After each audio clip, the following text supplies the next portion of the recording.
Good evening. Tonight is Monday, July 13, 2026 at 7:19 p.m. in Williston City Chamber. This is a special City Council meeting. We will have a call to order. Roll call, Ms. Wright. Mayor Goodman. I am here.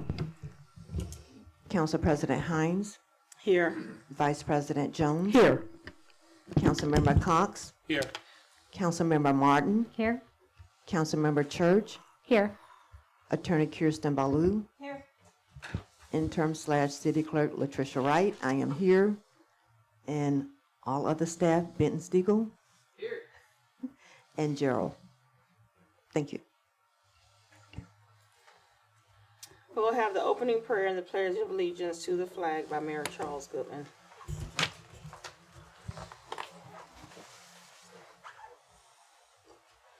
Thank you, Madam President. Join me if you choose. Lord, we come here tonight to do the business of our municipality. And Lord, we look to you for guidance and to give us the wisdom that is necessary for us to make good decisions for our citizens.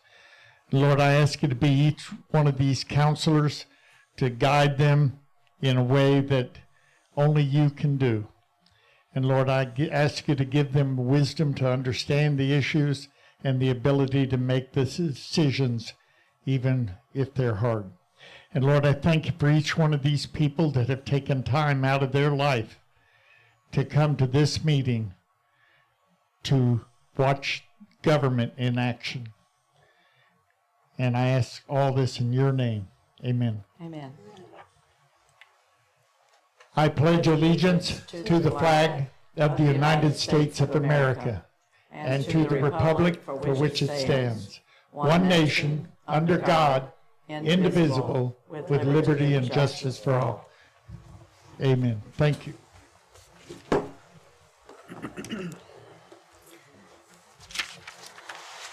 Item number 1, additions, deletions, changes, and approval of the agenda.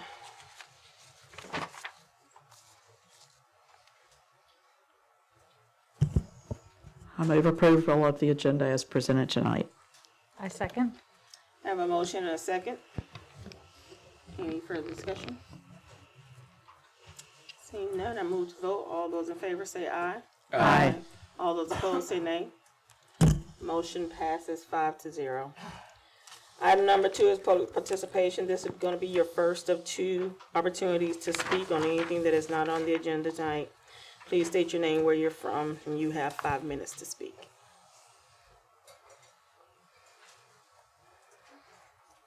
My name is Joel Penny. I live at 43 Northwest 4th Street.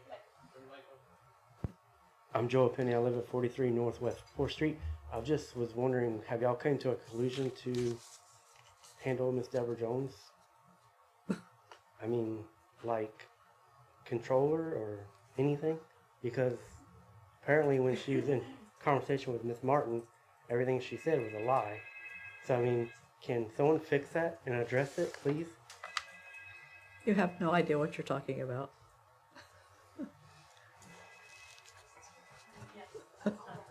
Are you done, Mr. Penny? Thank you. Does anybody have anything to say? Okay. In regards to the hiring of our next city manager. If you will state your name. Yes, ma'am. If you'll. Oh. Actually, it's not, because it's about what we're talking about tonight. At the second participation. This is anything not on our agenda. Sorry. I'm blaming it on her. It's okay, we love you. Do I have to go up there? Can I just speak from here? You have to go up here. To the podium, please. Because it's recorded. Mine's just simply an opinion, okay? I'm Judy Marino, and I live here in Williston, and I've lived in Williston, in the Williston area and in Williston since 1971. And I'm heartbroken, guys. Y'all work for us. I'm truly heartbroken from where we've been and where we are today. I'm afraid of losing our town. I really am. And I just, I know I probably haven't participated enough, but I've raised a lot of children. I'm helping to raise a lot of grandchildren. And I've worked for 38 years in government, and I'm a very busy person. And I just, from what I can see and what I hear, and I don't know, I'm not blaming or pointing fingers at anybody.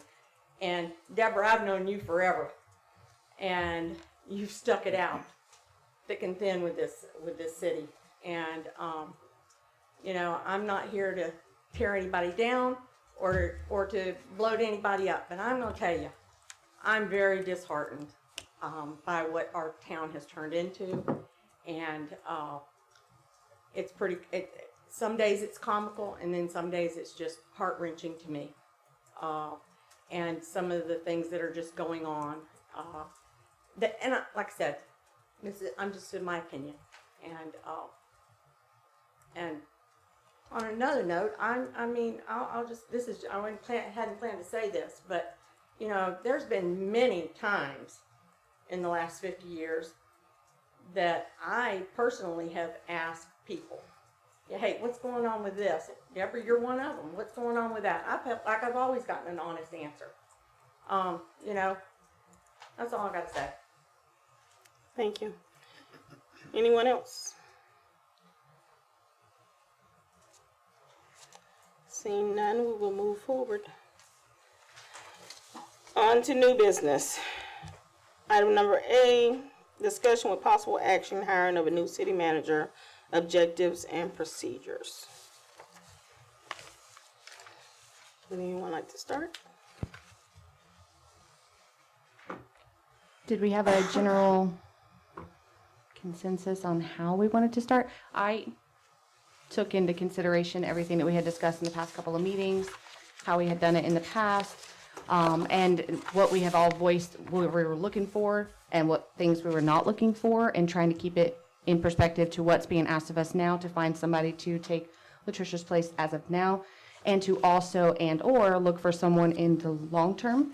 So the notes that I had typed up and provided for everybody and made it to where the public can also see, just kind of provided us with two different options, whether we decided to look into getting someone, as of right now, after posting for an interim city manager, and we can discuss how we want it, how many months, what's the time frame, where's the time we would say, okay, I think we're good now as of this point, whether it be November, January, however we want to do it, as of when we want to post for the long term. And I kind of just put it down on paper, just to make it a little easy for us to understand, and the different sections that I like to see as far as what I would hope that our interim city manager would be able to do during their time frame here, or if we decided to get a long-term, full-term city manager, what I would hope that they would do with that time frame here. And it basically just goes into different sections, such as the interim leadership and stabilization, organizational assessment, budget and compensation review, then the recruitment launch, which will usually be right after reviewing the budget, and then going into sourcing and screening, such as the interviews, going through the different candidates, seeing who we think would be a good fit for our city right now for what we're looking for, and then of course selection and onboarding. So if anyone has any questions regarding what I had provided, it also goes a little bit more into detail of the research I was able to come up with. I know right now it's a little hard to get certain documents to go off of contracts. So I went with what was available to me based off of previous knowledge and off of the public information online. So I had posted everyone from 2012 to now, all of our interim and long-term city managers, when they started, how they came into be, how much money they were making, just to kind of see if there was a pattern, a flow, and then what led to their departure, just so we can kind of see how we as a whole have handled finding a city manager and what we were able to find during those times, just so we can kind of review how we've done it so far and how we want to do it differently. If anybody has any questions or would like for me to emphasize on any of the sections, please let me know. Mr. Mayor. Give me that. I have a couple of questions. I was given two pieces of paper. Are these both from you? No, sir. Mine was this. It's the one on top. The city manager recruitment plan revised. Aha. Okay, thank you. That clarified a lot. May I ask where these came from? The city clerk. Ms. City clerk. Latricia. Those are two descriptions of the duties of a city manager. Job description, I'm sorry. So they came from the city clerk and Slash. interim city manager? Yes, sir. Thank you. I want to talk about these first. There was a couple of things on here, this Williston city manager job description that was given to us by Latricia Wright. Regular hours, I don't believe that's possible with someone in a manager's position to have hours just from 4 to 8. I think the hours must be changed to one that is more in keeping with the position. That's just in my opinion. Council can do what they choose. And the other thing is, under essential duties and responsibilities, in big bold print, it states directly under it that it's the responsibility of the city manager to attend all meetings of the city council unless excused by the council president, or the mayor. And if you go down to item C, it says, attend all city council meetings unless excused by the city council alone. And I think those are at odds with each other, and you should consider correcting them. Thank you. Mayor, let me just add this in. This comes from the HR director. She put together a job description for the council to go through and take out what they don't want and add what they would like. Now, you were stating that the hours, I'm looking at 40 hours per week. Is that what you were talking about? Yes, I don't know that that is a reasonable thing for a city manager who may in fact work 60 hours and may some weeks only work 30 hours. And when you not only say 40 hours a week, but you put time constraints of 8 a.m. to 5 p.m., that means at 5 p.m. they no longer have to do anything. They're just gone. It is not an 8 to 5 position any more than being a council is the position of just attending these meetings, or the mayor of just attending these meetings. And I think you should reconsider that time constraints. If you want to put in, you put in whatever you choose. You should at least 40 hours a week. That's fine. But trying to create time constraints for a city manager, I think, is a questionable thing. Thank you. Ms. Jones? I would point out that if you read the whole sentence, it says 40 hours per week requires attending meetings and city business outside the regular hours of 8 to 5. So I think that's fine. It does probably need to say it's an exempt position, not hourly.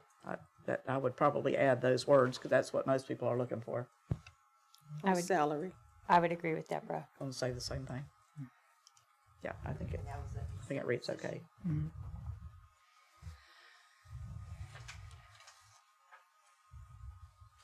I do agree that there is a conflict in the other two sections that the mayor has stated. And I think that it probably needs to be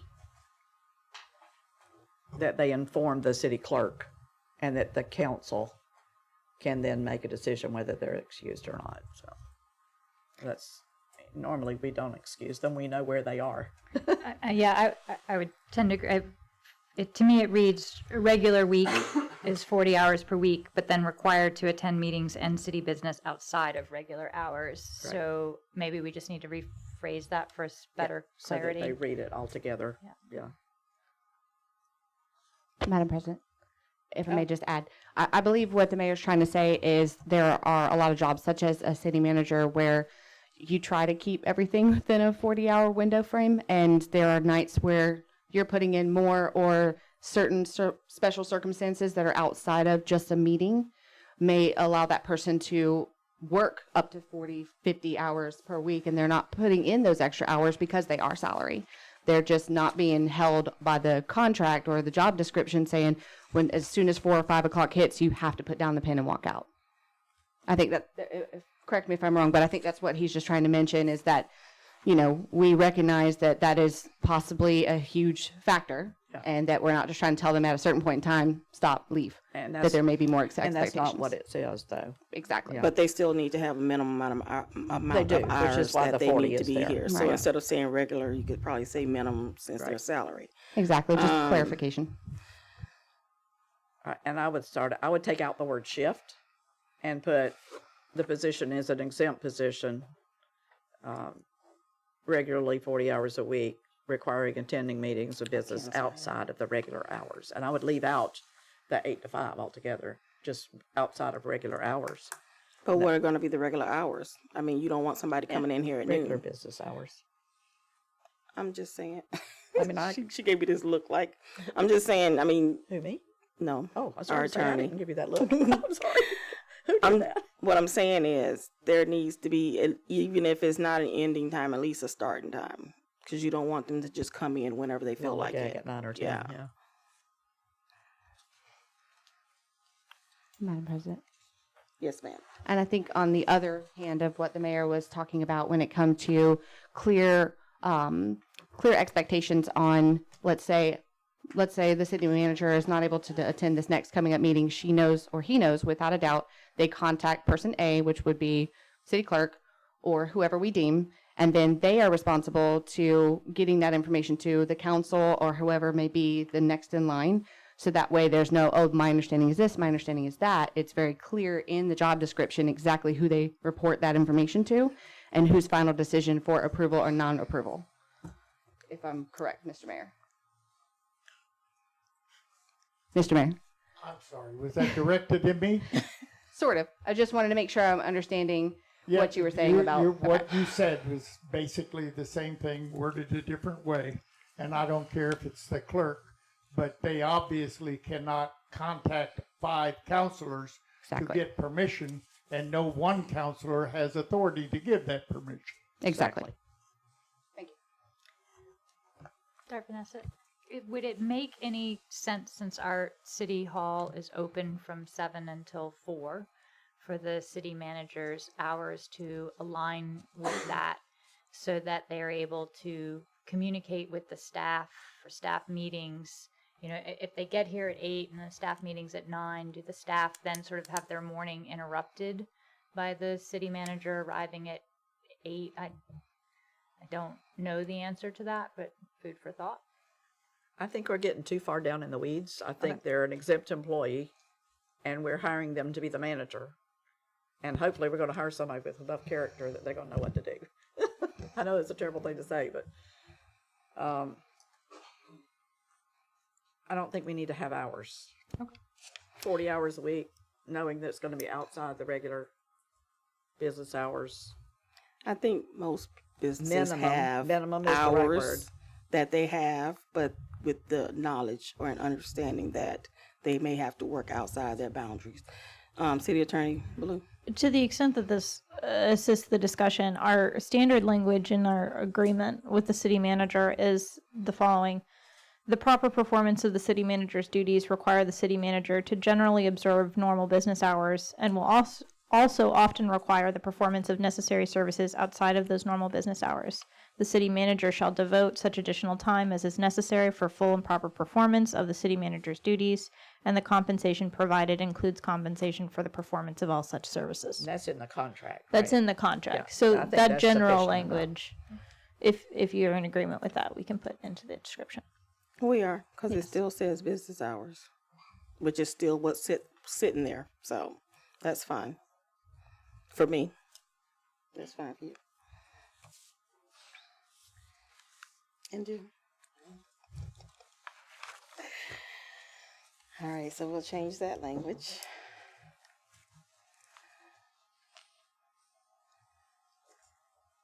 All right, so, that was the essential duties and responsibilities. All right, so we'll go ahead and go through this city manager job description that we initially had. Did everybody get a chance to take a look and read the job description, general job description that we had from last year? This one? This was the posting that went on the Florida League of Cities job site. So it actually tells a little bit about our city. Latricia, sorry. So this is the one we used in 2024? Or is this one that was revised by Kim? That one was used in 2022. 2022. This one was revised by Kim. The revised one is Which the one? 2-page front back. She just said this was the one that was on the job posting. So we need clarification. Which is which? Kim emailed us one that was the one that was used for Miss Beaudet when we ended up hiring Miss Beaudet. I still So don't have a that copy of was that. the original one. Which one? The most recent, the one that is in the computer that Kim sent us, which is what Okay. I was wanting She to make didn't. sure that. She did not send me that one. Oh, okay. I also don't have a copy of that I because my can tell email's you still that not that's working. the one she found at the time. She sent it to all of us. Yeah, a week ago. I never received an email from HR before, but then again, I do not have access still to our A lot of stuff. email. It's a lot of stuff, but my biggest concern with this one was that it said 50 full-time employees, and I'm just trying to make sure because my last understanding is that we have over 100 and so employees. I know that's the old one. I think that's also including Yeah, the you're police counting department and the fire department. fire department. It makes You're it just 100. talking about the city itself. Yeah. Okay. The fire department. wanted to and make their sure. part-time. So the makes it city almost itself, 100. excluding those two departments, is 50. City Hall. City Hall. Okay.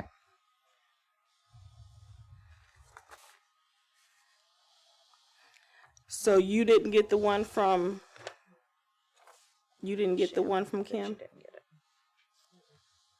No, ma'am, I have not seen the one that she sent you all. Can you, Ms. Meredith, you have it pulled up? I do. Can you forward it to Ms. Latricia, please? I sure can. That way. I can tell you when I And then got can it, she I forward came one to down me? here and talked to her about it. And it was one she found in her office. And if you look at it, it says draft on the top. And it was not the one that was actually used. And I thought it said 2024. But maybe I was. This one right incorrect. here is 2024. Okay. The one page is 2024. All right. So Well, we this would got be too the many newer one. things floating around. And the fourth page one is 2022. And this is the one that was actually posted on Indeed Okay. and the Florida League. Posted. I can tell you that Miss it was Wright? because In I sat in 2022? her You office can send today me and a she copy pulled it up and also. showed it to me. In Which 2022. one? The one Meredith? Actually, it was Yeah. two. There were 2020. two. It was the one for Jackie and the one for Sue. Okay. And what she did was that's when they say they couldn't bind them. Mm-hmm. That's what she did. She took part of the one that was for Jackie and part of the one that was for Sue, and she put them together because there were two postings on Indeed. Why did Madam we have President, Yes, sir. people in the audience do not know what we're talking about. When you're saying this one and you're showing it to the president, doesn't help with the people that are watching or the people in the audience. So specifically, are you talking about the one that says city They don't have manager job description? I don't know what you're waving around over there. Yes, sir. That's the one I'm waving around. Thank you. But they all say that. And we're trying to get a clear understanding ourselves of what we have before us. Well, go ahead. All right, then let me explain it again. They do not all say that. Okay. The They one, didn't all say what? One says Williston City Manager Job Description. The other one says City Manager Job Description. There is a difference in the header. That is why I'm asking for a clarity. okay, clarification. The one that says Williston City Manager job description is from 2022. And it's 6 pages. Well, 3 pages, front and back. The single page that says City Manager job description, this is what she pulled from Indeed, and then she copied and pasted some other information off of another job description. And that was during the time that we hired Miss. This is from 2024. Okay.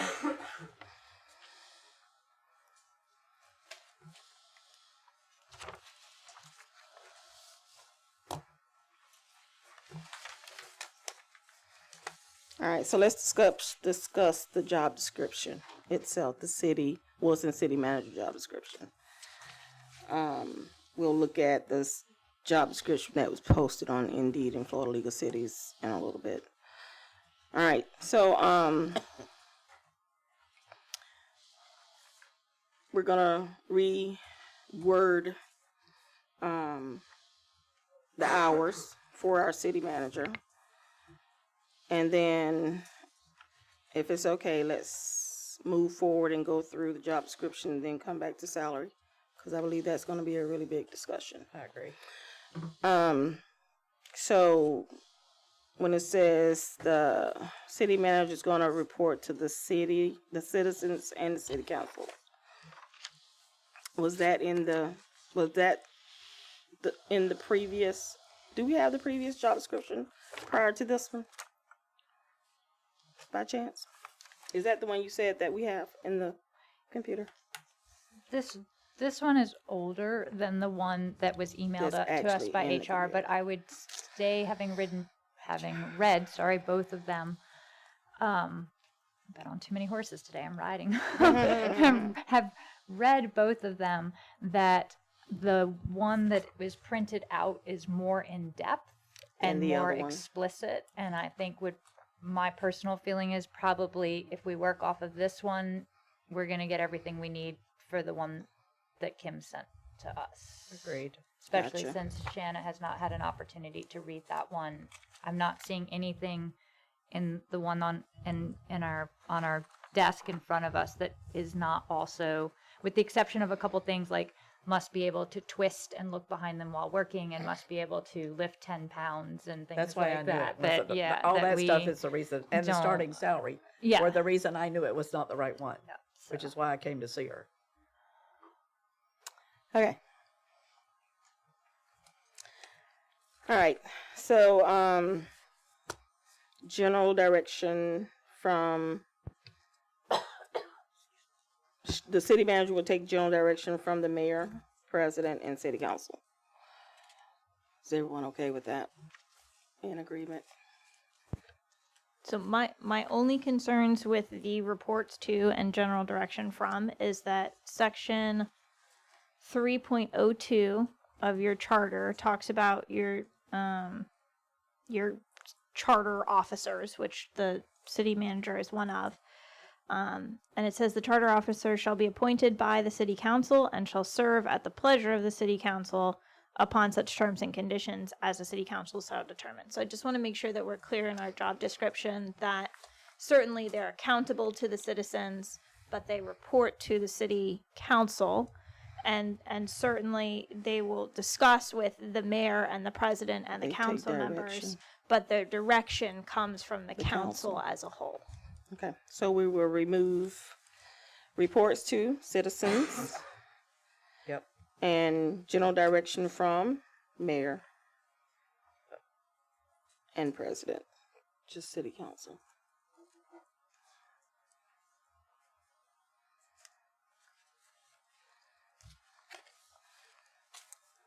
Okay.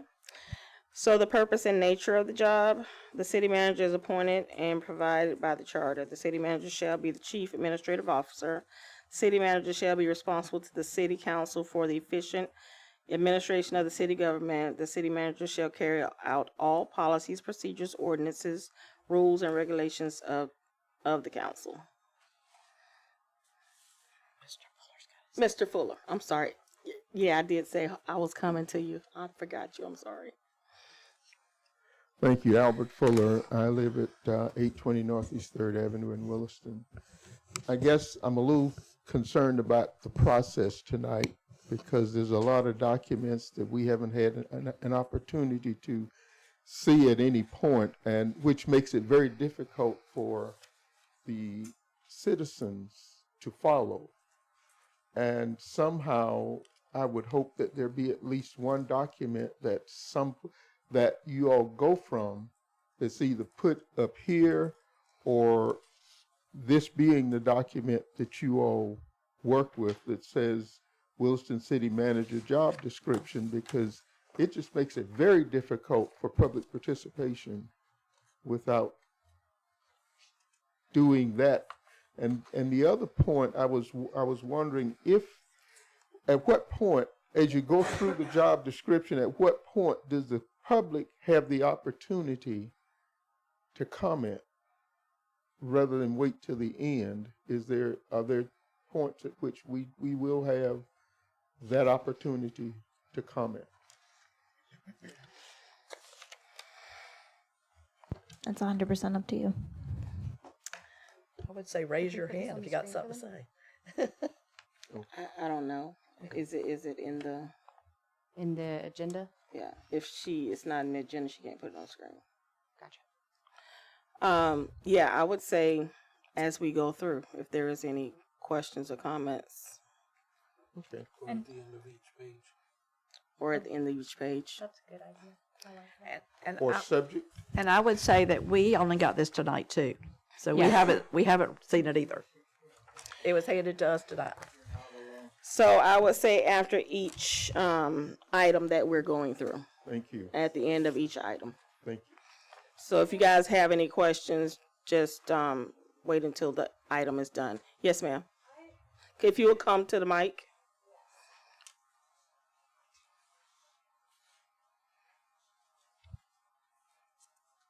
I don't know her name either. Rachel. I appreciate that he just shared that I'm state Rachel your Flynn. name. I live in Williston, and I have no idea where we are. On which are we on, the 2022 or the 2024? So while you guys are talking to each other, we're out here in the audience with no idea where you are. So if you could be very specific, as if so even to say we are on the city manager job description from 2024, which we all know is the short one, right? It doesn't say Williston. And we are on the second paragraph, third sentence discussing this, because I have no idea where we are. So I'm lost. Okay, thank you. Yep. So I did say which one we were Yeah. going to be looking at and discussing from. And prior to talking, I did say that we are on essential duties and responsibilities. So I am saying, and then I'm reading it, so you have to kind of like read along with me or read ahead. But I did. So I do the item, and then I read the information so that everybody can hear what I'm talking about, and then we kind of discuss it. And if you have any questions at the end of the page, then you just come back up and we'll have discussion. Is that okay? Tell her again which one we're on. So right now we are right underneath essential duties and responsibilities, and we just covered that little paragraph, that little blurb. And we're on the Williston City Manager description. 2022. I didn't know which one it was. I'm Joel. Yes, Penny. sir. I'm Joel Penny. Why can't we just do it at every paragraph so it's not so difficult? Because apparently there's some miscommunication between them and y'all. I think we just cleared it up. Okay. Thank you.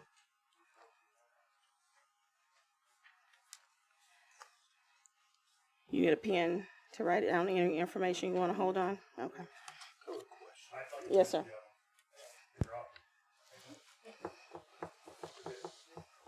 Mr. Cox. Did our HR director contact any other municipalities to kind of see the way that their job description is for their managers, just to see where we're at versus the other ones? Because, you know, with us, we're different than, say, Trenton, or Hawthorne for the sake is we got utilities, we got gas, we got all these different things. So we have to look at, That's over here in the other one. you know, a municipality who is very similar to us. But I'd be curious to see how they have theirs written. I can only speak to me. I was not contacted. And I can tell you, I haven't seen anything different from her, but I did print 4 off of the Florida League of Cities Good, okay. website today, just to see what their format was. And some of them were straightforward, like the job description that we're looking at now, the Williston City Manager job description. And some of them are very narrative, like the City Manager job description that starts out telling you about the City of Williston and who we are before it tells what we're looking for. Okay. So it's a couple of different ways. Some of them, I can pass them down if you want me to. Some of them actually do the charter sections that actually tell you what the charter provisions are. Some of them start one of them only 1 page long. This is the one that actually starts talking about. Can you say what town it is that you're talking about? Yeah, it starts talking about the city and how beautiful it is, and it's a vibrant lakefront property, which is kind of like the actual posting. So I think the job description and the posting need to read 2 completely different ways. That's why we need both of them. I would agree. That's just my opinion, of course. Darfeness, if I may. Yes, ma'am. Just so that we know that we already have it, the one that was emailed by Kim does have at the very end of it the designation of the charter officers. So it was part of the most recent one. Certainly would be easy enough just to add that on at the end.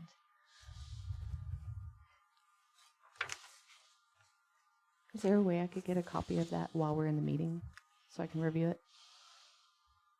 You mean I the old can't one? email it. The one that was sent from Kim. Did you forward it to her? I did. I sent it to her. Oh, you forwarded it to her. Okay. Thank you, ma'am.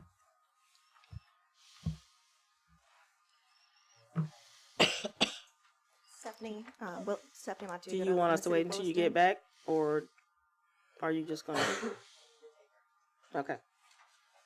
So question, we have the 2022 job description that we're reviewing right now, but apparently there's an updated version. So I guess my question is, why are we going over the 2022 to update it when there's an already updated one? There's not. This one that Because she's we looking didn't at update it. is even older. But she said it was, from my understanding, Kim just emailed one. She did, but it's a really old one. So the Older than the 2022 is the current job description that went out with the the most recent posting. So we have what it. you're- Oh, you. Like the 2022 one that we have is the most recent job description that was created and up to date. That's not the new salary that Kim just mentioned or whatnot that you guys were trying to discuss that Kim just emailed out. I think what her confusion is, she's asking, was the 2022 one updated and turned into the 2024 one? And if so, why are we looking at updating a 2022 one when the 2024 was supposed to be the updated version of it? Correct. Yeah, or like what's the one Kim has sent out? Like, I'm not understanding. Like the 2022 one is the most recent updated job description that we have, not including the charters that were mentioned or whatnot. I will say that our She current said correct. and our current HR director was not. We had an interim HR director when we were in the process of hiring somebody in 2024. So it is possible that job description was not that we used was not memorialized as the most recent updated one, which is why we are working with kind of a couple. Yeah, the 2022, which I think is the most, from what I've read, and feel free to disagree, the most thorough job description that we have available to us at this point in time. Thank you.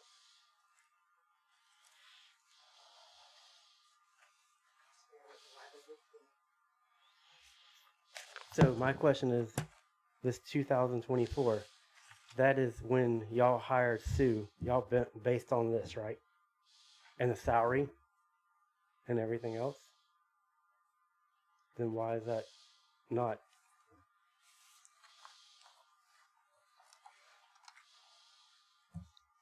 Why are you looking at me like I'm crazy? I'm asking. Because I'm not speaking to you, that's why.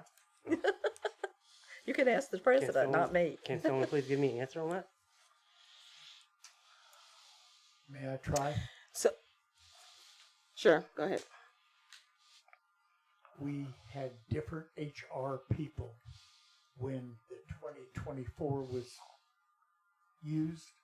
And yes, it was enforced when we hired Sue Ballou. And it was not necessarily the best one. It was simply the one that was enforced in 2024, hiring her. And what this council is attempting to do is to go back to 2022, because if you look at 2024, it's rather vague. And this council is attempting to get it straightened out, because we have a third HR person now who is very competent and trying to do a good job. And so they're trying to get a document that actually does describe the position and the job, which 2024 did not. So 2024, they hire Sue at $60,000. That is correct. $60,000. Okay, I'll find out. That's not correct. Thank you, Madam President. That can't be correct. Thank you, Mr. Mayor. Miss Markham, can you please tell me? I'll just state that the salary on here is a range that we work with. So what her salary was when she was hired is not necessarily the exact number that is on this. This is a range for what we are willing to pay based on somebody's experience. So this is not an exact number that was paid. Thank you for clarifying that. No problem. Says starting pay for a reason.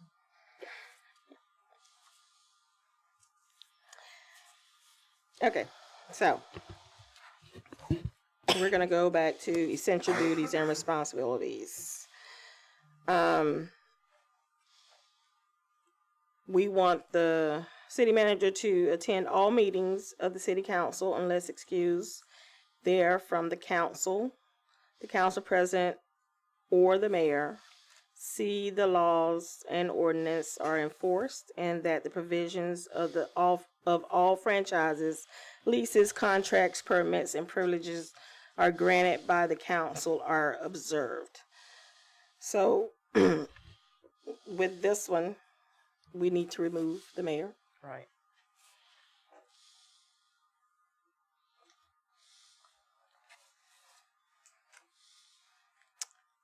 Anything else in there we see that we need to exclude or add?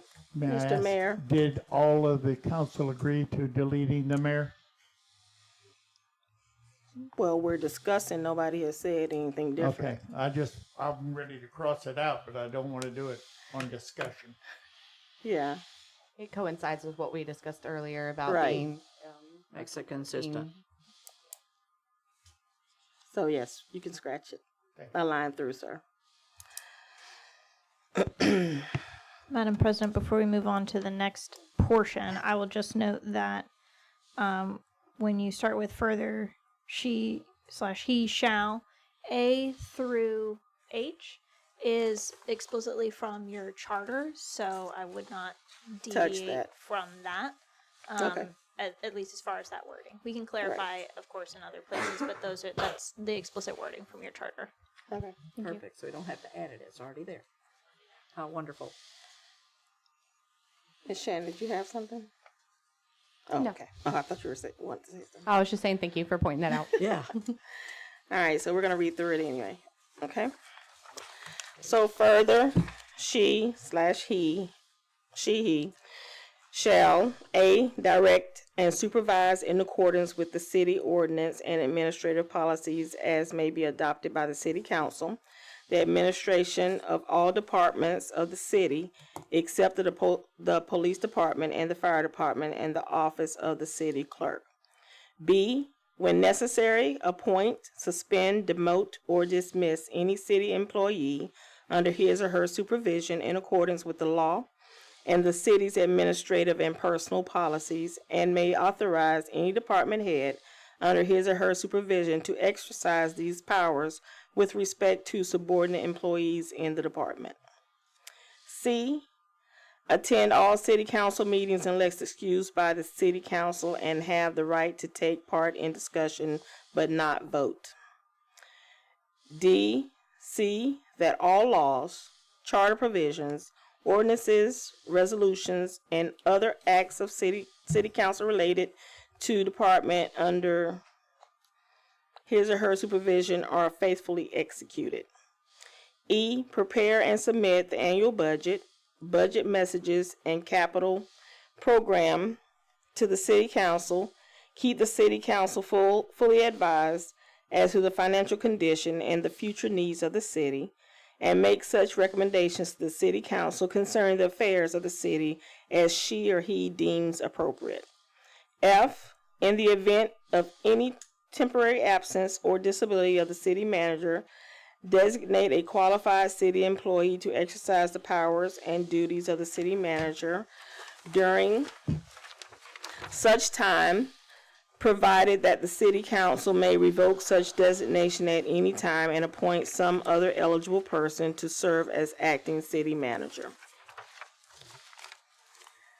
G, not have the power to enter into any agreement, negotiate, or other arrangement with any individual, group, organization, or governmental body which would require policy-making decisions by the council without the prior knowledge and approval of the city council.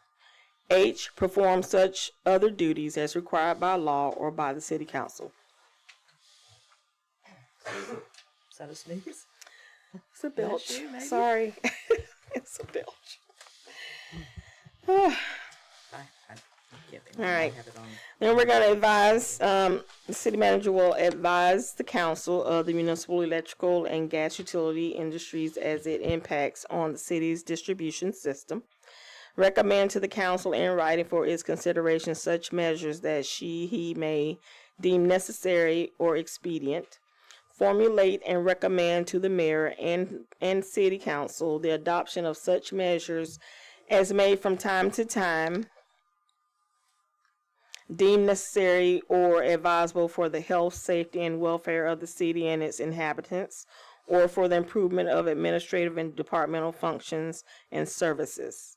Responsible for overseeing the writing and administration of city grants and specific and special funds. The city manager will be expected to participate in various community-oriented events, organizations, etc., which will sometimes go beyond normal working hours. Any comments? Yes, Ms. Shannon. I just had a question regarding the policy on how the updates from the department heads get to the city manager and how the city manager is hopefully expected to report such information to us so we know what's going on. We can get the information without having to have an issue of the sunshine law and have it to where it's the same all the time. So we know what to expect. We don't have to have, reach out and say, hey, I know we only got this a couple days ago. I only have 2 days. Can I quickly get a meeting? If it's something that we tell them ahead of time in the job description, we expect bi-weekly, updates to the council or however, just so we can kind of set that boundary from the get-go that organization and communication are very much a requirement for the job. I wanted to get your thoughts on that. So the last two city managers did that, and it was an expectation that we spoke to them about upon hiring. Are you saying you want it written down somewhere? I was hoping for that just because when I first met with Sue and during that time frame, one of her department heads came in and gave her a quick update, and her response was, whatever you think that, you know best, right? And I said, well, how do your department heads give you your information? Is it weekly, bi-weekly? And she goes, whenever, however they want. And I was like, okay, so is it in writing? Is it in spreadsheet? She goes, however they decide to send it to me. And that, to me, was a huge red flag. I'm like, how are you on top of what's going on to tell the council if you're just getting it randomly from whoever, however? So my understanding was that there was no policy. And I wanted for clarification and for transparency purposes, not just for us to understand what to expect of them, but for the residents to understand how the process goes. I was hoping we could, however the language may be, hopefully put that in there to let it be, they can make it their own, but what we expect of them overall, if that makes sense. Ms. Meredith? I would agree with Shannon, with Ms. Church, on both items that she discussed, both the receiving information from the department heads in a way that is recordable and preserved, so that we have a record of updates. And then secondly, so that information is then disseminated to the council equally, which obviously was the issue that I had at the last meeting, and have had in the past before, that we are not all operating with the same set of facts at times when we come to the meetings to make decisions. And I would like to do our utmost best to, because I actually think that this council, we are more often in agreement than we are not. It is just the manner in which we get there that becomes an issue. And so if we could resolve some of that here, and hold the city manager accountable for making sure that each council member gets the same information. The discussions that are had about that information obviously will be unique to each council member, but the information that we get is the same from council member to council member. That was something that Police Chief Rolls was working on. It happened for a couple of meetings where the department heads went to him. They explained everything to him, what was going on, this and that, and then he presented it at the council meeting. So it was kind of going that way. So, when the new city manager comes about, then we just say this is what we would like. Because, let's face it, our whole dynamics can be changing with the new city manager. I think with Sue, well, at least my experience with Sue and with Terry, they both did those things. Anytime I went to Terry's office and he discussed anything about what was going on, updates, he had his tablet in front of him. And that's what he went by when he gave me updates. Sue, when I went in with her, she had her little whatever. So I think they both we're still doing the same things that we are speaking of. I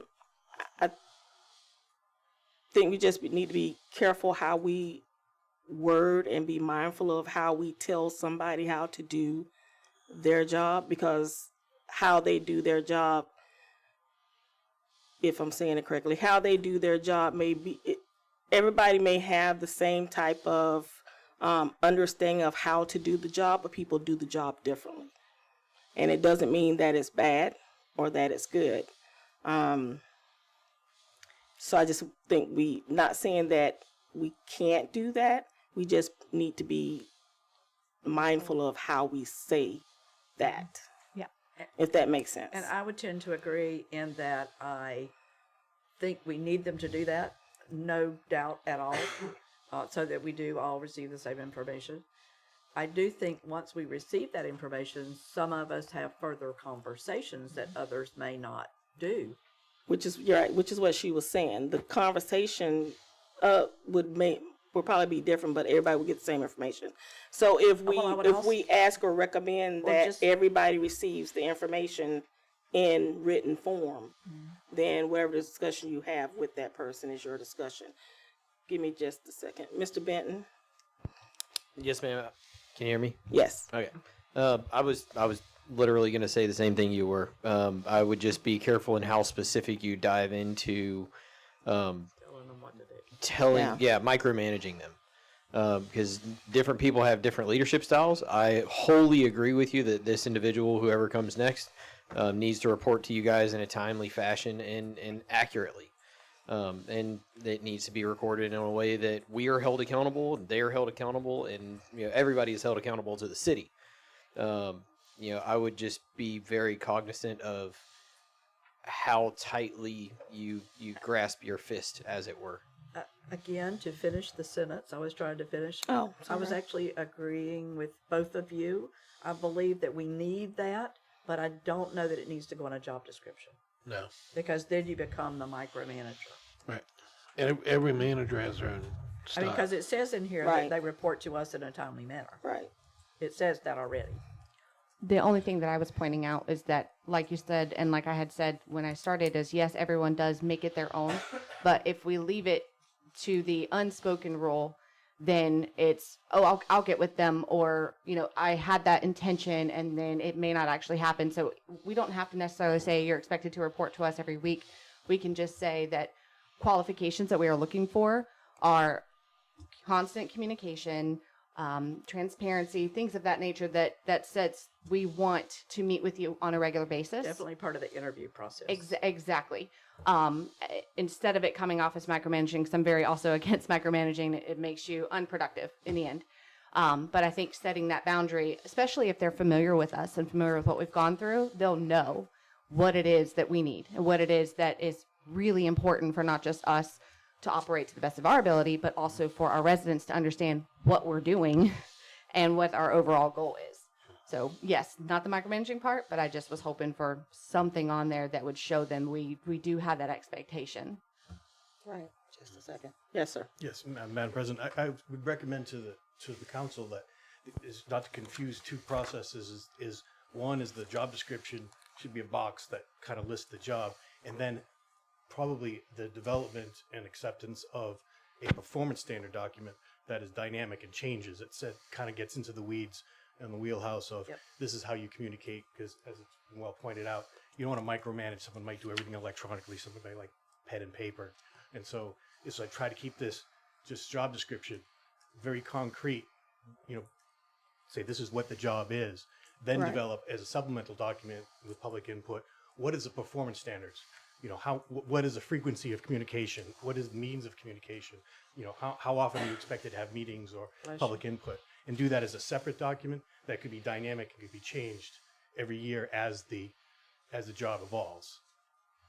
That would be my recommendations. Instead of getting to the weeds of that kind of stuff, keep this very broad. Thank you. And your name, sir? I'm sorry, David Kratz. Thank you, Ms. Kratz. Anyone? Oh, Mr. Cox. Yeah. As far as like with the micromanaging, it's not a good thing because every manager has their own style. Terry was so much different than Sue. Where we get communication, some of us might get a little more of that. I'm full-time employed. I can't get over here like I used to. Dee's full-time. Meredith's full-time. We're all full-time. So, Yes, I'm not. well, you are. You're part. Well, you're all over the place. You're right. You're probably more flexible. Yeah, but we all get we got to get our information when we get there. With Terry, anytime there was a council person in the office, he made it a time to get you and say, hey, I want to talk to you about something. You know, would say something like that. So we can't micromanage a manager. And that's kind of what I'm saying. Like the other day, I showed up for my every 2-week appointment with the city manager. And I was told I'm the only one still doing that. And I said, that's okay. It's on my calendar and I intend to show up.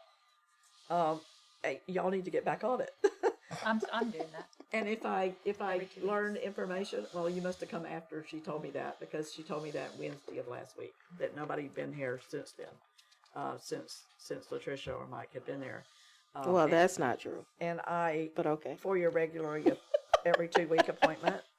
I was usually here every week, and I would talk with Sue every week because I came up here every Friday to sign checks. So that was my appointment. Well, that she made that my standing appointment. So I'm just saying. Okay. But anyway, let's not get too. Well, I'm just saying that when I come, I learn things. Yeah. And you can't fault me for learning things. Mm-mm. That's what I'm and here your for. questions are going to be different than my questions. Exactly. So the conversation is not going to be the same. And if I happen to know something you don't know, and you happen to know something I don't know, we can't fault each other for knowing more than somebody else. I mean, and that's unfortunately what we've come down to. I think I understand exactly what you're saying. I think the disconnect that we were talking about was not a matter of whether one council member knows more than the other council member, and then we find out something that gets put on the agenda at the moment of the meeting. I think it's more along the lines of if there's communications that should be brought to a council, brought from one council member to the city manager, then it's up to the city manager at that point in time to send us whatever the communication is and say, what do you think on this? And what do you think on this within our scope of the Sunshine Law, of course, to that way we can discuss it when we come to the next meeting, instead of getting to the next meeting and then finding out the moment of the meeting, hey, this is what we're discussing. Does that make sense? It does. It does, But I think, don't agree with it. I think right now, though, we need to be focusing more on what our job description is going to be as opposed to, like you said, the performance Agreed. of it and getting into the weeds. We can definitely do that, but we really need to kind of stay a little focused. And not saying we're not focused. Don't yell at me. Madam But President. just, yes, ma'am. Sorry, I didn't mean to cut you off. To that end, I've tried to summarize into a sentence or two what the sentiment that I think I have captured here, in a very broad strokes, to diligently document city activities and provide regular updates to the city council sufficient, for the efficient operation, management, and administration of the city. That sounds wonderful. Are we okay with that? Okay. You guys okay with that? Yeah. Okay. All right, so let's move on. Machines, tools, equipment, work aids used, which will be a computer with various programs, fax, telephone machine, various office equipment. Anything else we want to add to that? Remove from that? We're good. I'd probably take the whole thing. The whole thing out?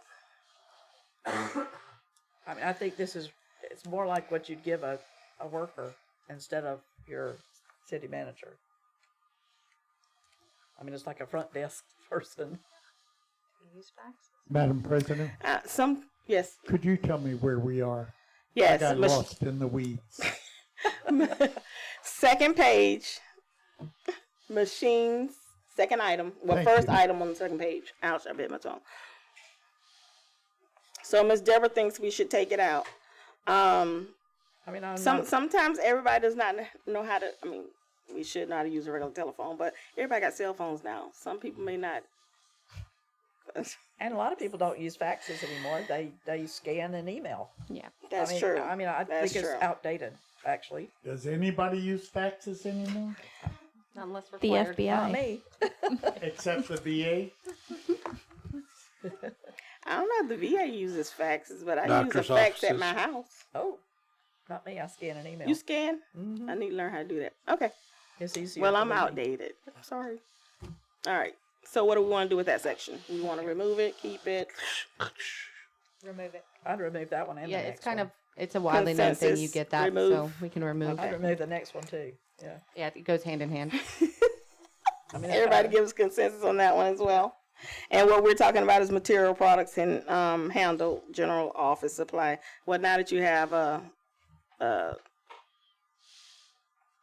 secretary for them, they handle all that stuff, so they don't really have to know it. So we're gonna remove. Yeah, when's the last time they ordered general office supplies? I think. I was gonna say I think Miss Latricia does. She does. The city manager would not. All right, we're going to go to qualifications. Qualification required. So passing a pre-employment drug screen and physical are required. Specialized coursework in public administration, business management, and personal law. Working knowledge of computers and electronic data processing. Working knowledge of office practices and procedures. Skills in operation of personal computer, including word processing and spreadsheet software, specifically Windows, Microsoft Word, and Excel would be advisable. Knowledge of database programs. This person must be able to work effectively with the city council, receiving minimal to no supervision.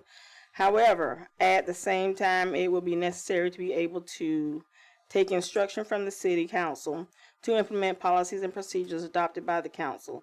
This person must be able to communicate effectively, both orally and in writing, and have the ability to present a positive and professional image of the city of Williston. Must have thorough knowledge and hands-on experience with personal law and procedures. That was a mouthful. Yes. Personnel.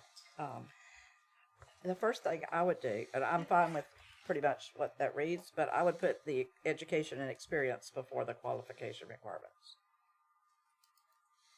That's just me. Why? What's your thought process? Because if they're not educated or experienced, the qualifications are a little bit mute. I mean, they need to stop reading when they get to education and experience. For example, I'm looking at every one of these over here. Every one of them have the education first. Really? Yeah, every single one of them. The 4 that I printed today. They start out with a bachelor's degree or a minimum of 8 years progressive responsibility. This one does 2. This one starts out with maximum qualifications with education and experience. This one does as well. I think I'd want to know if they're qualified for the position. And then I can look at their education and experience. Mr. Yes, sir. Mr. Benton. Yes, ma'am. The way it seems that Vice President Jones is reading that, it seems like that would be a deterrent on a job description. So if somebody doesn't have a bachelor's degree, they stop reading right there and they just move to the next. Well, I'm not saying that's what we would decide to put there, but that's what this just one saying has. that's talking about what you're talking about. Yeah. He's talking about what you're saying. Right. The way that you're having. wanting to list it, the way that they have it listed on the League of Cities sites is probably more of a deterrent to keep people without those or without that experience from continuing to read and continuing to pursue Our that. current one has that. No, we have qualifications and then we have the education Well, I experience. know, but when you get to the You mean education, it still and talks about a experience. bachelor's degree or a degree from a credit. No, he's saying putting it first as opposed to the qualifications. It's probably Are you more of a correct? deterrent. Yes. Okay. Mr. Mayor. Thank you, Madam President. Councilor Jones, you said the 4 I have all have that. What are we talking about? What 4 do you have? I said earlier that I had printed off 4 different job descriptions off of Oh, the. yes, you're talking about job descriptions, not candidates. Well, they're actually, no, they're not candidates. That's my They're question. postings from the Florida League of Cities. I understand Somebody- what you said before, but what you said this time, I'm just asking for clarification. He was Were you confused. talking about 4 candidates? You were not. Thank you. We don't have any candidates that I'm aware of. All right. Anyone else? Mr. Fuller? We list specifically, Albert Fuller, City of Williston again.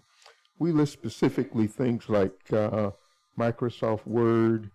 Would we not want to either exclude that or put latest versions? Because, to list as Microsoft Word is kind of outdated. Well, that's why we're kind of talking about it so we can change whatever we need to change. I just wanted to enter that into the discussion. Thank you. Yeah. When we get more specific about what we're looking at a job description that's kind of old. That's why we have you here. We could list it as Microsoft Suite that covers all of those programs. Microsoft Suite. Or just leave it at Microsoft. Thoughts? I'm the wrong person to ask. I use this stuff daily, so yes. Mr. Gerald. We could just cover it with Microsoft Office products. There we go. Microsoft Office. Exactly. Products. Because it is a wide arrangement and not all of them are needed. You could just use these as your staples, or if you prefer to use other ones such as OneNote and so on and so forth, you could also find ways to utilize those to keep yourself more organized. And I also agree with putting the education and experience first, because there are a lot of people coming out of college or have been to college and have had experience working in other environments, but do they have computer experience? Can they do it? So listing the education first is, hey, this is the basic requirement, and then what can you do with it? Would be the qualification requirements. I would like to elaborate on that as well.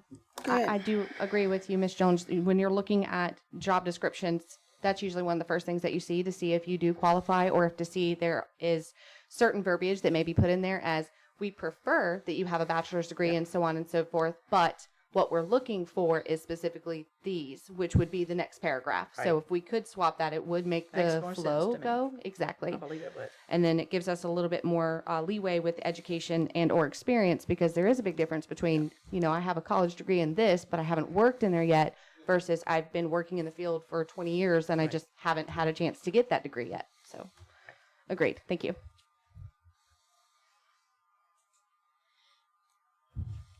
Ms. Ross? I'm good. Flip it. Let's move on. All right, flip it, even though we weren't at it yet. All right, so let's flip it. What are we gonna, well, let's finish talking about the qualifications before we flip anything. Well, and let me say too, that the way they write it on most of these, again, I'm looking at the 4 that I pulled off of the job description, off of the bulletin board for the jobs for the Florida League. Are we in the qualifications? It actually says minimum qualifications and list education and experience right under it. Okay. And then it gets down into the experience a little farther down, all in one thing. But the heading, the large heading, is minimum qualifications. And I say that some of the others do the same thing. And this one says, required qualifications include, and it starts with education first, and then gets into the experience. They all say that. I mean, they pretty much do, so. This one does the same thing. It says required qualifications include, and it starts with education. And again, I just did this myself. But this doesn't have anything, all it's talking really about is education experience, and then it has nothing else. Right, they're all a little bit different. I think ours is better than any of these. I think ours is definitely better than any of these, but I would flip it. Because they all flip, they all put it first.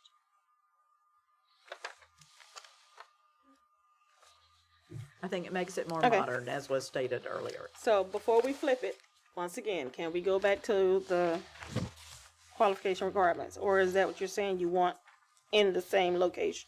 You want to still say qualification requirements and then underneath the education experience? I would love it to say minimum qualifications and then list the education and experience part first, and then the qualification part under it. Okay. Just flip the verbiage. You got that, Miss Latricia? Here, pass this to her. Pass that to her.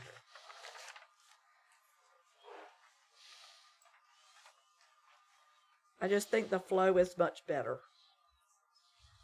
I mean, it's like all those people that we had that applied who worked at McDonald's. They're going to know immediately when they look at the education and experience they don't qualify, and they'll stop. I mean, I can't tell you, the 54 we got, not this last time we did not get 54. The time before that, we got 54. I have an Excel spreadsheet at Halton that still has them all on it. Maybe we'll call some of them up. But I think that it would be much better to flip it for that reason. It would have a good flow. Yeah. Hopefully we'll get that many. Have to sell ourselves. So are we good on the paragraph qualification, paragraph, before we go to education and flipping? That's the third time I've asked. Mr. Mayor. City Attorney, for those of us that are still in the weeds, would you clarify what they finally decided? I believe what I'm understanding is there is a request that we have minimum qualification requirements, that be our large heading, that then there be a paragraph regarding the education and experience required, and then all of the other anything else that we want, which is currently listed under qualification requirements, would then be listed subsequently. We have not had a discussion on what the content of either of those would look like. Which I keep Have I trying summarized? to get back to. Does Yes. everyone agree with that summary? Okay, thank you. All right, now can we discuss? So that paragraph that I read, are we going to, there is a change that we said we were going to make, which was Windows. Microsoft Office Microsoft products, which includes Windows. You got that? Microsoft Office. Mr. Gerald. Certainly. Just want to point out, Windows is an operating system. Mm-hmm. The Office products is what runs on it. Okay. It's a software package. So in our case, typically we're using Office 365. I was going to say, do we have Windows? Which allows us not only to use native programs that have been downloaded and installed, but also out in the cloud. So we don't have Windows anymore. We have 365. No, we have Windows. We still have Windows. It's okay. just the foundational piece. It's the operating system. Okay. In which the way you were saying is that Windows went away, and I was like, so we don't have Windows. Yeah, Windows is the foundation. We're building a house, right? Windows yeah, is the Windows is foundation, always so Windows is always going to be there. and the Office products Okay. are all the windows and the roof. Okay. Will we each have to have a license for that program on there? They're already built. We have we have a enterprise license. Okay, cool. I don't have that yet. I've been trying to utilize the program, and I don't have I am aware. that access. Okay, just wanted to make sure, because Yeah. I'm like, wait. She will come I see don't you. have that We'll have a also. further outside of discussion this about meeting. that, but yeah. Okay, thank you. All right. Anything else we want to change in the body of that paragraph? We're good? All right, so let's go to education and experience, which is right underneath it. Graduation. Should say graduate from an accredited college or university with a bachelor's degree in public administration, political science, human resources, business management, or a closely related field, and have 5 years of related experience, or any equivalent combination of education, work experience substituting for the required education of a year-for-year basis. Master's degree is preferred. International City County Managers Association credentialed manager, ICMA-CM, which is the acronym. Designation is highly desired. So It does need a period at the end of that paragraph. I think there's some periods all in there that it needs. definitely, Do definitely I need to update that. Sorry. remember correctly that you, at the last time we went through this, had some concerns about the ICMA-CM because you had I had really bad experience Right. with the ICMA CM temporary interim person that we just that they sent. as we just hired to hold the spot until Okay. we got somebody. Now we have had people that were ICMA CM credentialed as well. Had a couple actually. And they do have a very strict code. Okay. Which is not necessarily a bad thing. Okay. It's very strict though, so you've got to be ready for it if you want it. Okay. So my understanding, just so that I'm reading this and I'm on the same page as everybody else, is that if somebody who applies has 5 years of related experience plus, and I think we reworked this at our last one, and we don't, because of the HR turnover, we didn't get that contract or that job description is not exactly in front of us. But I do remember very distinctly having this conversation about reworking this to say that there would be equivalent number of years of experience, which would account for the possible necessary master's degree required. That's what I was hoping for too. That way it opens up the opportunity for people who may just have many years in the field of experience to bring that. And with the opportunity that if they get the position, they can still go for getting their master's in MBA or whatever is actually required to do better at the position. So I'm going to go for the audience, Yeah. city manager's job description. On the back page is the preferred qualifications, which is what we talked about. That is it's essentially the same, but it's looks a little cleaner. Which is from And 2024. it says, by the way. preferred qualification, graduate from an accredited 4-year college or university with a bachelor's degree in public administration, business administration, or a closely related field. Second bullet, a minimum of 5 years of progressive, responsible executive or senior management experience in local government, preferably with a municipality in the state of Florida. Third bullet, an equivalent combination of education, training, and experience that demonstrates the knowledge, skills, and abilities necessary to successfully perform the duties of the position that may be considered. So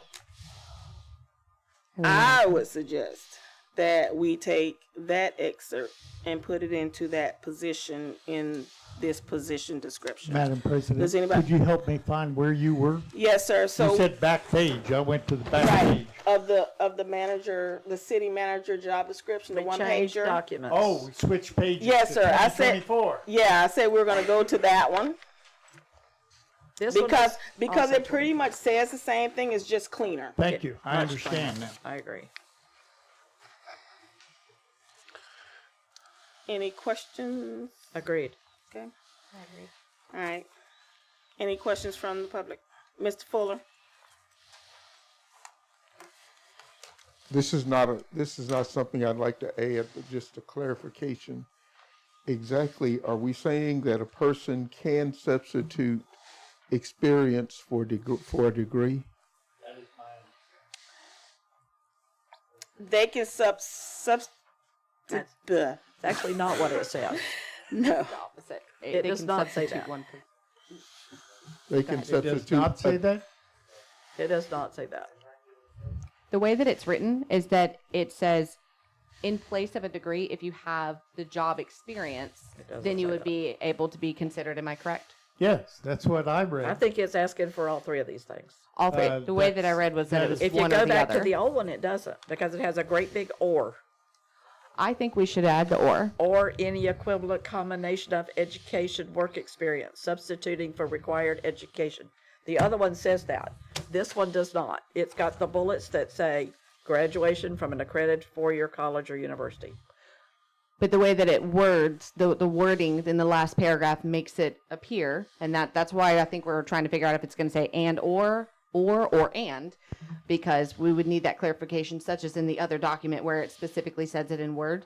I believe the cleaner format from the secondary form is great at explaining the different options, but I think we need to include the verbiage that says and or, so people can see either, yes, you have the degrees and the experience, or you just have the degrees, or you have the experience that's the same without the certification of the Well, that's degrees. what we left out right here. Exactly. Because it's a bullet, it wants, I mean, it, obviously, we do want somebody with a minimum of 5 years of progressive responsibility. Right. Agreed. As an executive or senior. We do want that. That's a separate thing. Mm-hmm.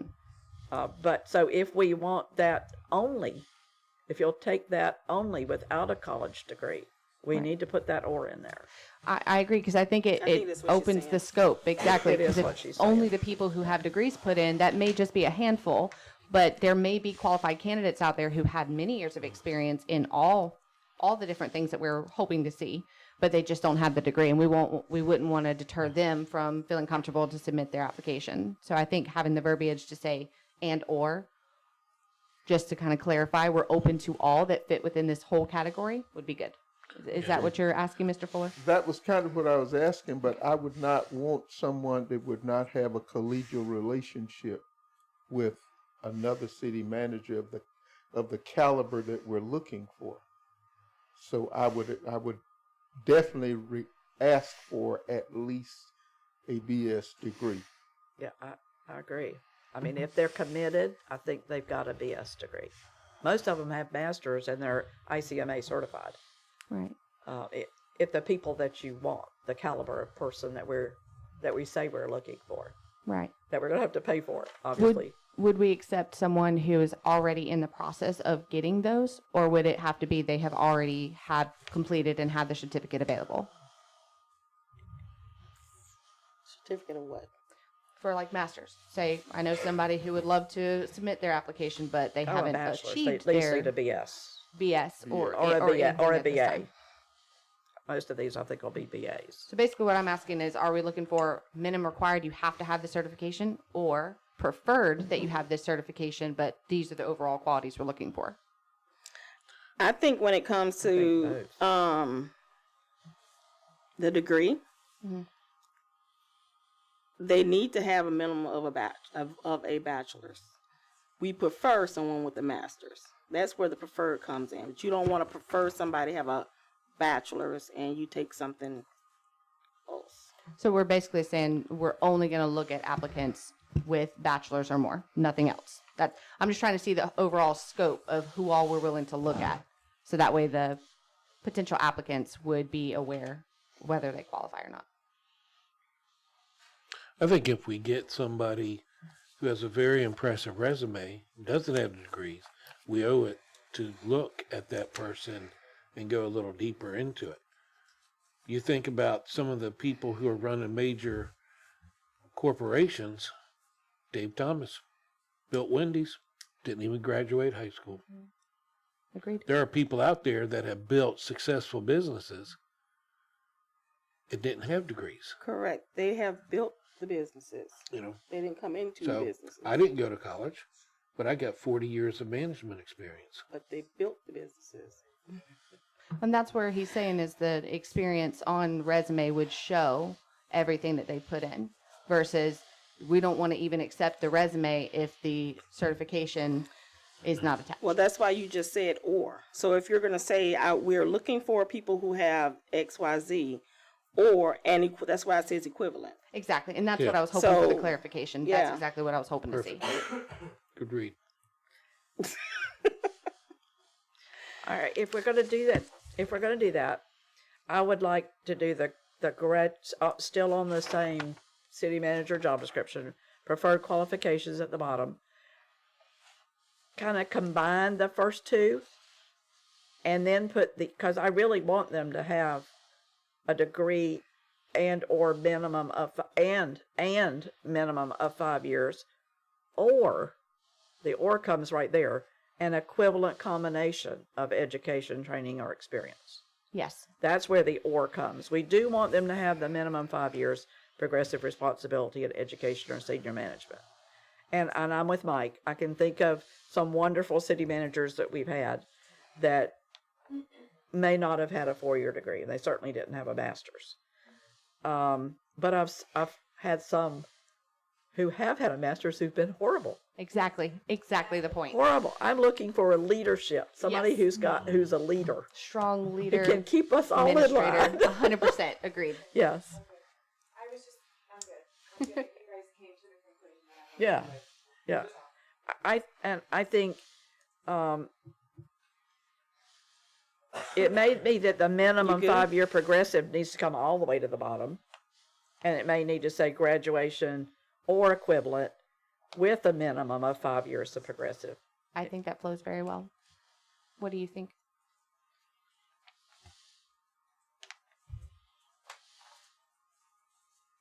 Okay, so I'm just trying to keep up. We're doing a lot. So We are. the way I hear it is there's two different options that are being presented. Someone correct me if they think that there's an additional option.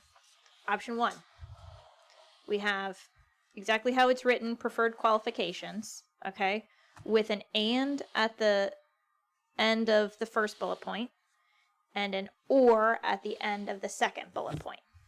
Okay, that's option 1. The way that would read is we want a bachelor's degree and a minimum of 5 years, or if you do not have both of those things, then we will accept an equivalent combination of education, training, and experience. And that equivalent combination will substitute for both of the previous categories. So that's option 1. Oh. And then option 2 would be that we have graduation from an accredited 4-year, and we leave that the way that it is. And then we put or at the end of that sentence. We move bullet point 3 up to bullet point 2. And then we say and a minimum of 5 years. So Yes. number 2. So would come either to the one end. would have to have a minimum 5 years. Yes. No. Option 1, you would not need. No, I mean if you move it up to or. Move bullet Yes. 3 So for up to option 2. so for option 2, you can get an equivalent that will substitute for a degree, but then you will have a separate requirement for 5 years, and that will not be eligible for an equivalent. Gotcha. Okay, so those are the two different options that Yep. I'm hearing. That's, That would not be eligible. Say that again. you about- can't just have 5 years of progressive service without one or two of the others. Right. Okay. Okay. Gotcha. I So agree. do those two options make sense? I like number 2. When you say one or two of the others, could we clarify so the residents also understand as well? I thought that was clear. But go ahead. Just because we kind of went in circles. Number a little your bit, just wanna bullet make sure. points. She's going to tell you which order they're coming in. Okay. Each of the bullet points, if you how they appear right now, if you number them 1, 2, and 3. Option 1 that's being discussed is the order of those stays exactly the same. At the end of bullet point 1, we add the word and. At the end of bullet point 2, we add the word or. The effect of that change is that we prefer that you have a bachelor's degree, so 4-year degree, and 5 years of experience, but we will accept an equivalent combination of education, training, and experience instead of both of those two options. So that's the first option. Second option is keep bullet point 1 where it is. Move bullet point 3 to where bullet point 2 is, so just flop those two. At the end of bullet point 1, you would have the word and then it would lead into the current number 3, so an equivalent combination. You would have the word or. Right. And it would lead into an equivalent combination of education, training, and experience. And then the current bullet point 2 would read last. And before that, there would be an or. So the effect of that option is That's where the you and. have to have. That's where the and goes. And. The or goes after number 1, and the and goes before number 2. And the effect of that second option, which is really the important part, is that option would read, we want you to have graduated from a 4-year university, but we will accept an equivalent combination of education, training, and experience instead of a degree. And separate, so you choose one of those two. And in addition to that, you have to have a minimum of 5 years of progressively responsible executive or senior management experience. Okay, so those are the two different options that are on the table. Don't ask me to say it again, please. No. I think that's great. I choose number 2. So Whatever now they we're just decide, trying to I'll figure out write which it one out. we want to go with. Right. Which one do you want to go with?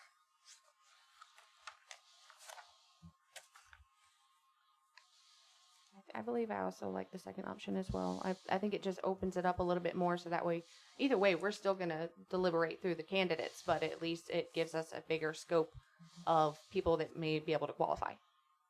Mr. Was Cox. that a number 1 or a number 2? Number 2. Agreed. Thank you. What a biggie fry. Number 2. Miss Meredith. Okay, consensus How about is the yourself? second one. I said consensus is the second one. I know, but does that mean you too? I want the second one. Thank you. You could have been against it and still had a quarter. No.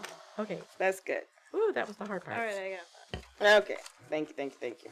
All right, so back to the other document. All right, so back to Williston City Manager, the 3-pager, which is 6 pages, front back. All right, necessary knowledge and skills. We're on the second page, but third page.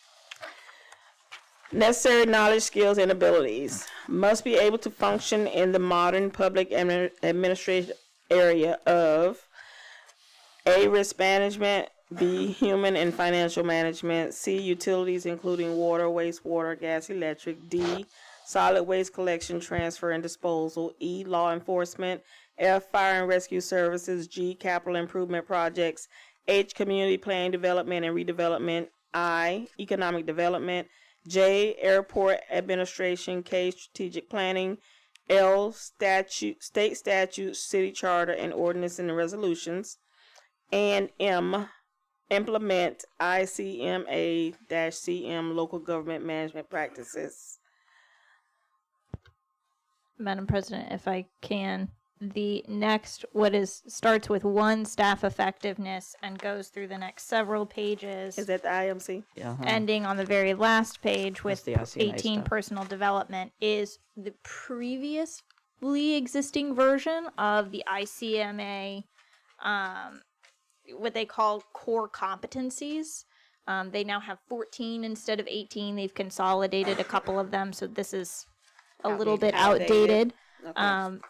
I would posit to you that it's probably not necessary to list them out like that. It is publicly available information. If you do want that requirement, I think it might be easier to just refer to it. Just reference them, yeah. And take all the 18 out. Sounds And great. refer to the updated 14. Right. Okay. Sounds reasonable. Sounds great. Miss Meredith, you agree? Or do you want them all in? Do you want them all spelled out? Starting with number 1, no. I feel like that's more to Mr. Krantz, thank you, to his point, more of directives that we would give for our future city interim or permanent city manager. Have we addressed the necessary knowledge, skills, and abilities? I feel like we moved right on to item number 1, and I. No, we didn't. She was just explaining that item number 1 is part to 18 is part of the IMC. Okay, as long as we circle back to the necessary knowledge list, I'm very comfortable with removing 1 through 18 from this contract and making it part of our directives rather than our. I knew I liked you. Uh-oh. Yes. Mr. Cox. Let's go to bed. Miss Jones. You're okay with Oh, yeah, Xing it out? absolutely. Okay, I think we're all. I think just good with referencing that. them as M is great. Yes. Okay, so we would And keep the directive. reference to M, Yeah. and we would just refer to the core The code. competencies. Yeah, the core Correct. competencies, right. I didn't mean to skip over No, A no, through no. L. I No, no, just no. Good. don't want to overwhelm anyone unnecessarily. I was going to stop it as because I'm like, this looks like it's part of. Okay, so let's go back to A through L. I think HR and financial management are 2 totally different things and shouldn't be listed together. And I think we need to put grant management on here since it's in the charter. But isn't she over HR? She is, but I don't think it needs, financial management hasn't got anything to do with To make it as 2 human separate resources. items instead of 1. I would leave it in there, but make it 2 separate things. Oh, I see what you're saying. You know what I'm saying? All the other things that are combined are the same as each other, like planning, development, and redevelopment are the same. Mhm. And on the utilities, we might need to include fiber. Telecommunications is what I would. I would add the fiber in there as well, just so they know we have it. We have a question from the back. Oh.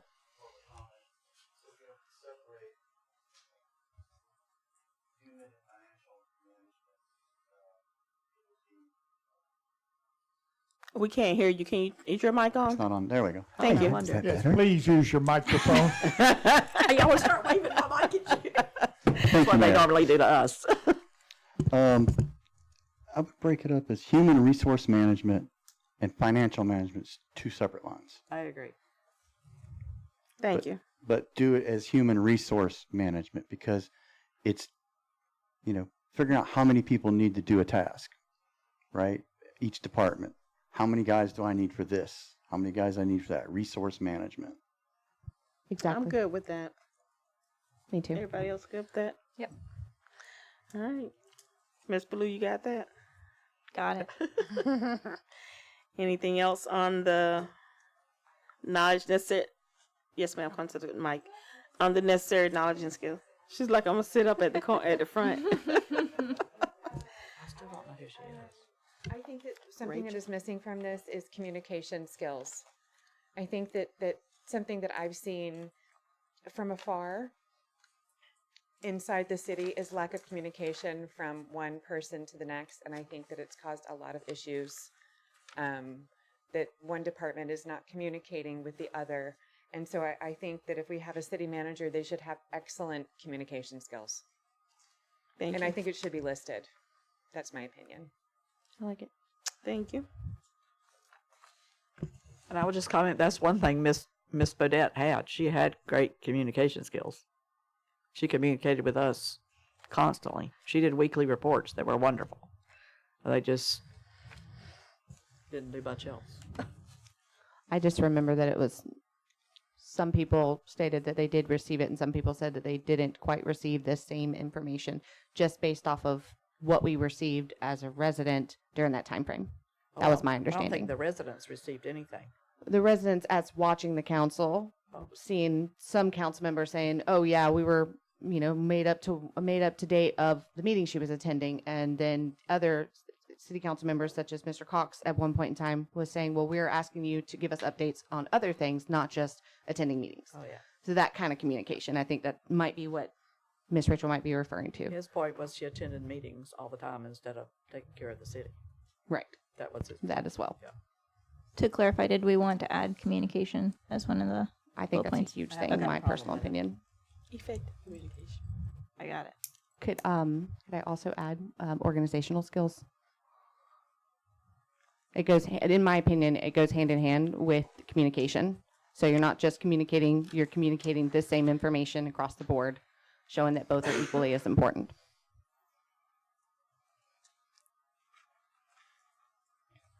The only other thing I would ask the council is just to clarify if we want to keep the current E and F, given the charter differentiations. I'm not sure that, it's certainly up to you all, The but current what? bullet point E and F, law enforcement and fire and rescue service, those don't currently fall under the city manager. Certainly a general understanding, I agree, would be probably preferable, but I'm not sure if you want to keep those or not keep those. So that's the only thing I had a question for.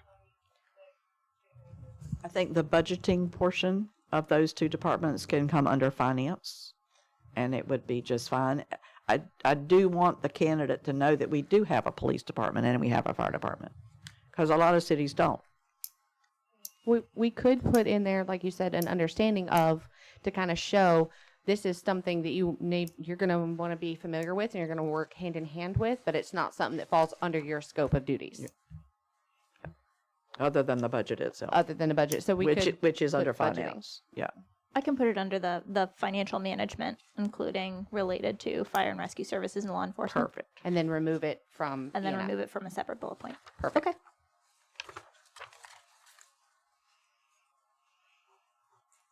Guess what? The next one is organizational integrity.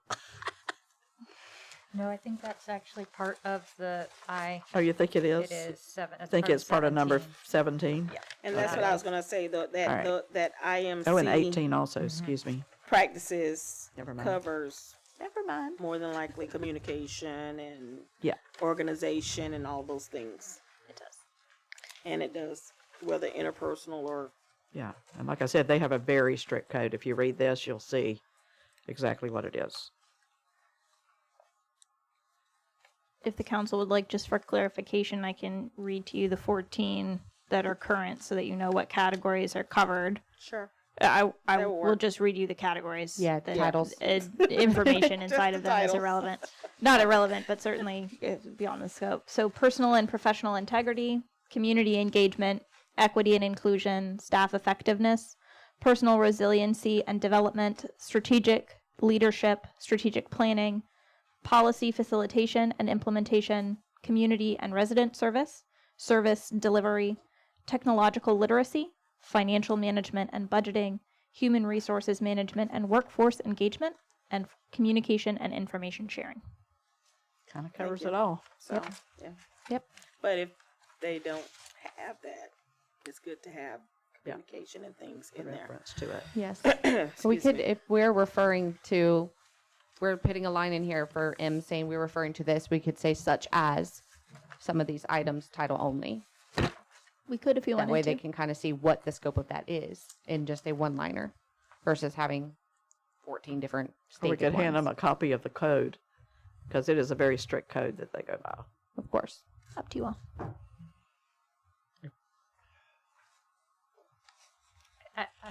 I personally think either handing them a copy of a code or having it as an addendum to the job description would be useful, because I think we're pretty much all in agreement that these are criteria that we would not want somebody to lack. Exactly. Whether they're part of the IMC, whatever it is. Or called, not. IMC or not, yeah. Yeah. Right. Okay. Anything from the public? Everybody's good? Okay. All right, we're gonna go to physical demands, the very, very last page. of Williston City Manager job description. Physical demands. The physical demands described here are representative of those that must be met by an employee to successfully perform the essential functions of the job. It's freezing in here all of a sudden. Reasonable accommodations may be made to enable individuals with disabilities to perform the essential functions. While performing the duties of this job, the employee is frequently required to sit and talk or hear. The employee is occasionally required to walk, use hands to fingers, handle or feel objects, tools or controls, and reach with hands and arms. Again, I'm not real sure this isn't out of a regular job description and doesn't necessarily apply to a city manager. I mean, you do want them to be able to see and hear and feel and touch, but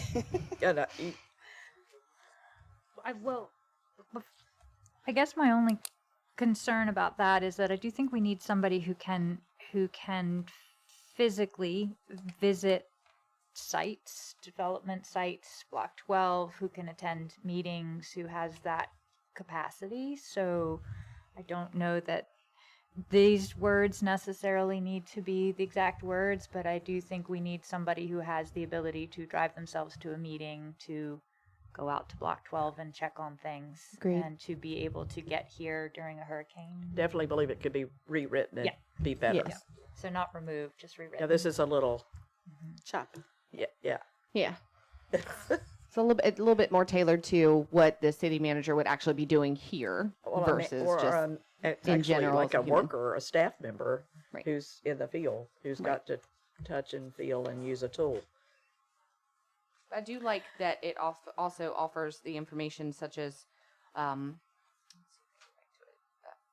to be made to enable the individuals with disabilities to perform the essential function. So that definitely needs to be in there. Agreed. We just need to, I believe, update the other information to be a little bit more tailored Maybe to over here the somewhere. responsibilities of the manager. Mr. Mayor? Thank you, Madam President. I just want to point out to the council that is concerned about people with disabilities not being able to do certain things.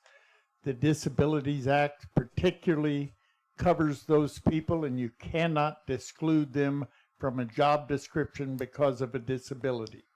It says reasonable accommodation. Clearly, you cannot have a blind, mute, quadriplegic able to do this, but trying to define what disabilities are acceptable and what are not is something that the Disabilities Act does for you, and you do not need to do that. That's why the attorney's going to help us out with that. Right. Essentially, what it will look like is these are the requirements, right? You'll need to be able to sit, stand, talk, listen, etc., all of those things. And then the way that the ADA works is we have certain physical requirements, and then if someone applies and they ask for a reasonable accommodation and we're able to provide that accommodation for one of those requirements, then we do so.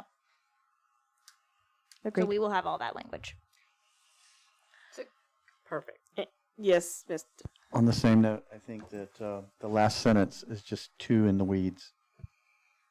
Yeah, that's why we just took everything and gave it to the attorney. She'll figure it out for us. The correct wording. I will do my We best. kind of gave her what we want, but the wording portion of it. She's the so that wordsmith. it stays in compliance with laws. Anything from the public? Nope.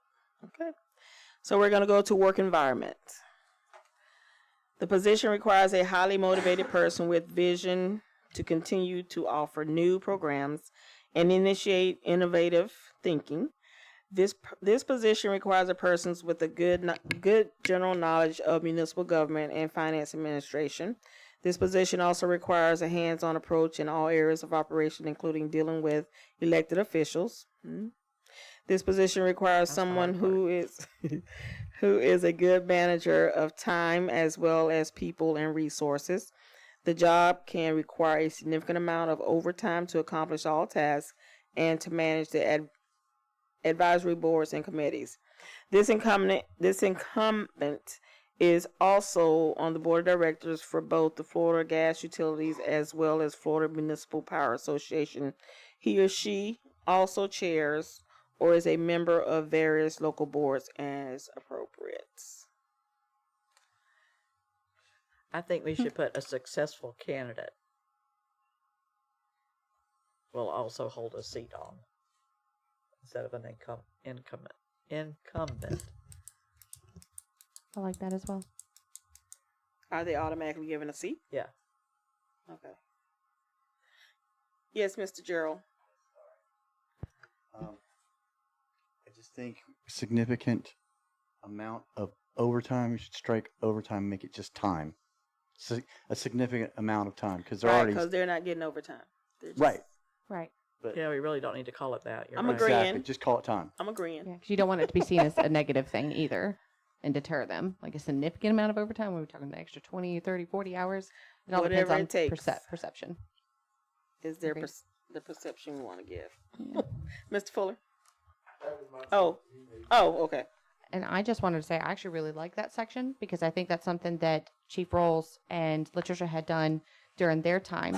And I would like to see that kind of go with it's not just an office job, it's also a job where you're out in the public and you are the face and you have to be motivated and inspired and be happy to come to do this position, especially in our current position that we're in now, where it could be seen as, you know, one thing, oh, we're just trying to get somebody, and it could be seen as we're taking this opportunity to get the right person that may have these great skills on top of great administrative skills. So I love this. Anything else? Anyone else? So we're good with that paragraph? That ending paragraph? Does anyone else have anything else they would like to see in this job description? Just flagging that we need to circle back to the pay. Salary. Oh yeah, I haven't forgotten. Okay, just making sure. Yes, sir. That's the most important thing. Well, Dallas Lester City, Williston. I wasn't going to talk about pay, but I did see the omission of the union. I wanted to complete the document just as you guys had. I hadn't seen it before, so I didn't speak up when we got to the necessary knowledge, skills, and abilities. To my knowledge, the city manager and human resources director negotiate the contract every year, and omitting the union seems like a big misstep to let someone who's going to take the job know that they're going to be involved in union negotiations, contract disagreements, disciplinary, everything that goes along with it. So that's my 2 cents as the president of the union. Questions? I wonder if it's under the human resource management section. The human resources manual refers to the contract, but the contract is its own document. Right. But I'm talking about, you was talking about them having knowledge of it and dealing with it, right? That's the duties that you appoint the city manager, which would be negotiations. So you're wanting to make sure that that the candidates are understanding that they're going to work with the union, correct? That this city Okay. has a union, and they will be working with that union. Okay. Thank you. Thank you.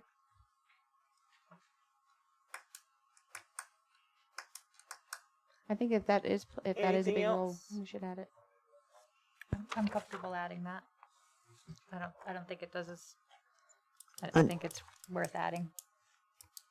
Under necessary knowledge, skills, and abilities. I know it's one of the questions that we have had in the past, is have you ever worked with unions before? I don't know that that'll be one of our questions this time because we haven't discussed questions. But in the past, that is one of the questions we have asked a candidate is we ask them, are you familiar with the Sunshine Law? That's why we prefer a Florida candidate because they know what sunshine is. You'd be surprised getting somebody from another state. They don't have a clue what Sunshine Law is. And that's very important is that they do that because Florida's governed by it.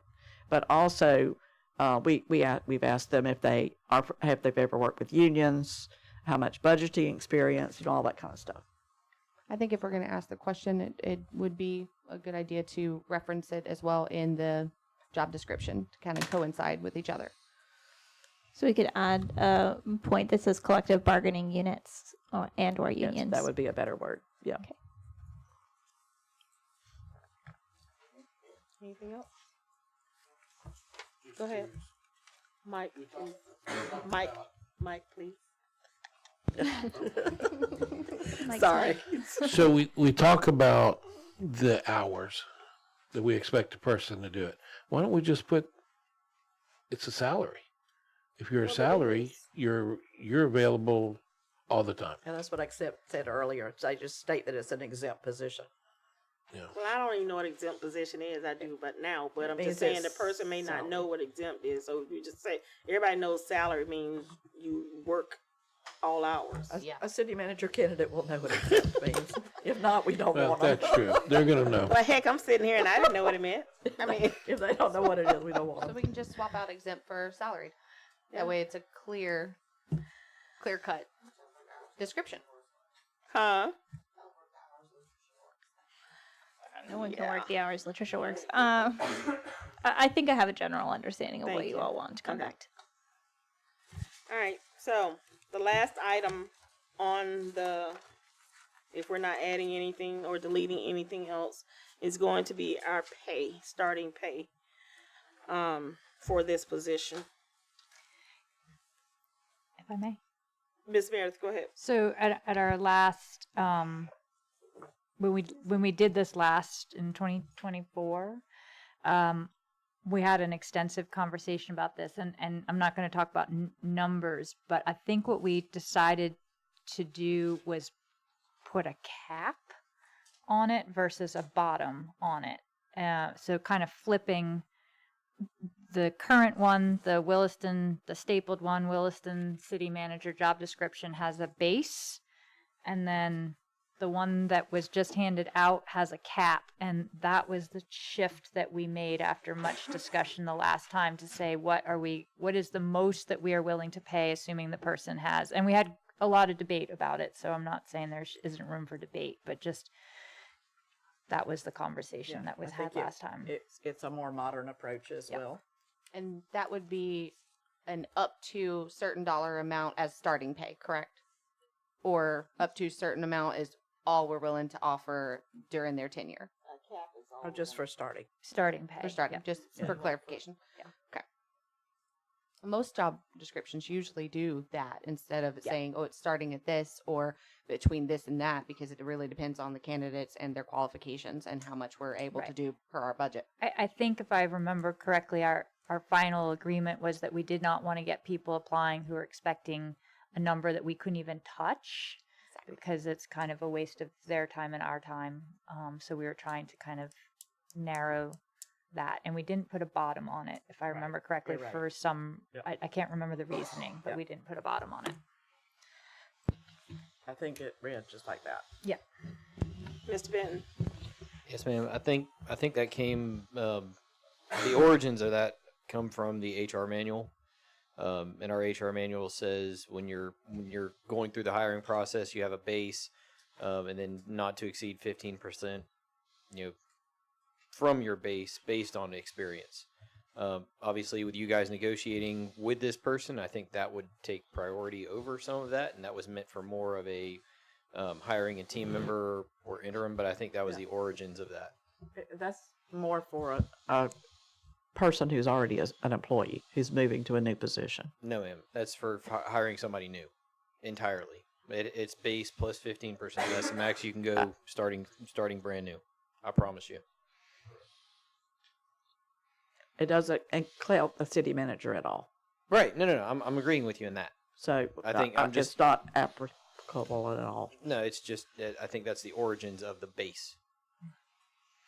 Got it. Thank you.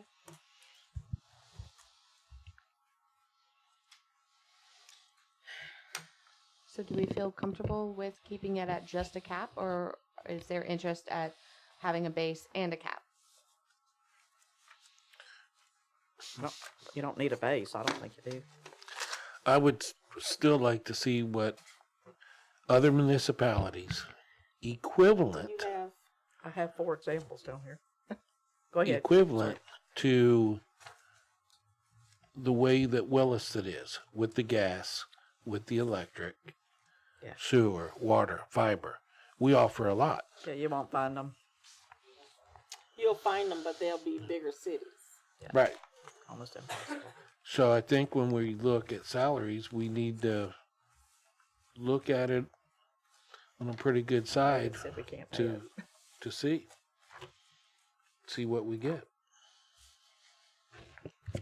Right. That's just, we talk about how many city managers we've gone through. Now I realize Mr. Brevard, he retired, so you really can't count him in that 2-year deal. But, you know, with the other ones. So I just think that we need to look, and do we need to go a little higher? The salary to me would be the last part to negotiate with the person. Because if we were to put 60 to 95,000 and we offer them 70, they're going to be like, well, wait a minute. You got in here that, you know, you could pay me all the way up to 95 or whichever. So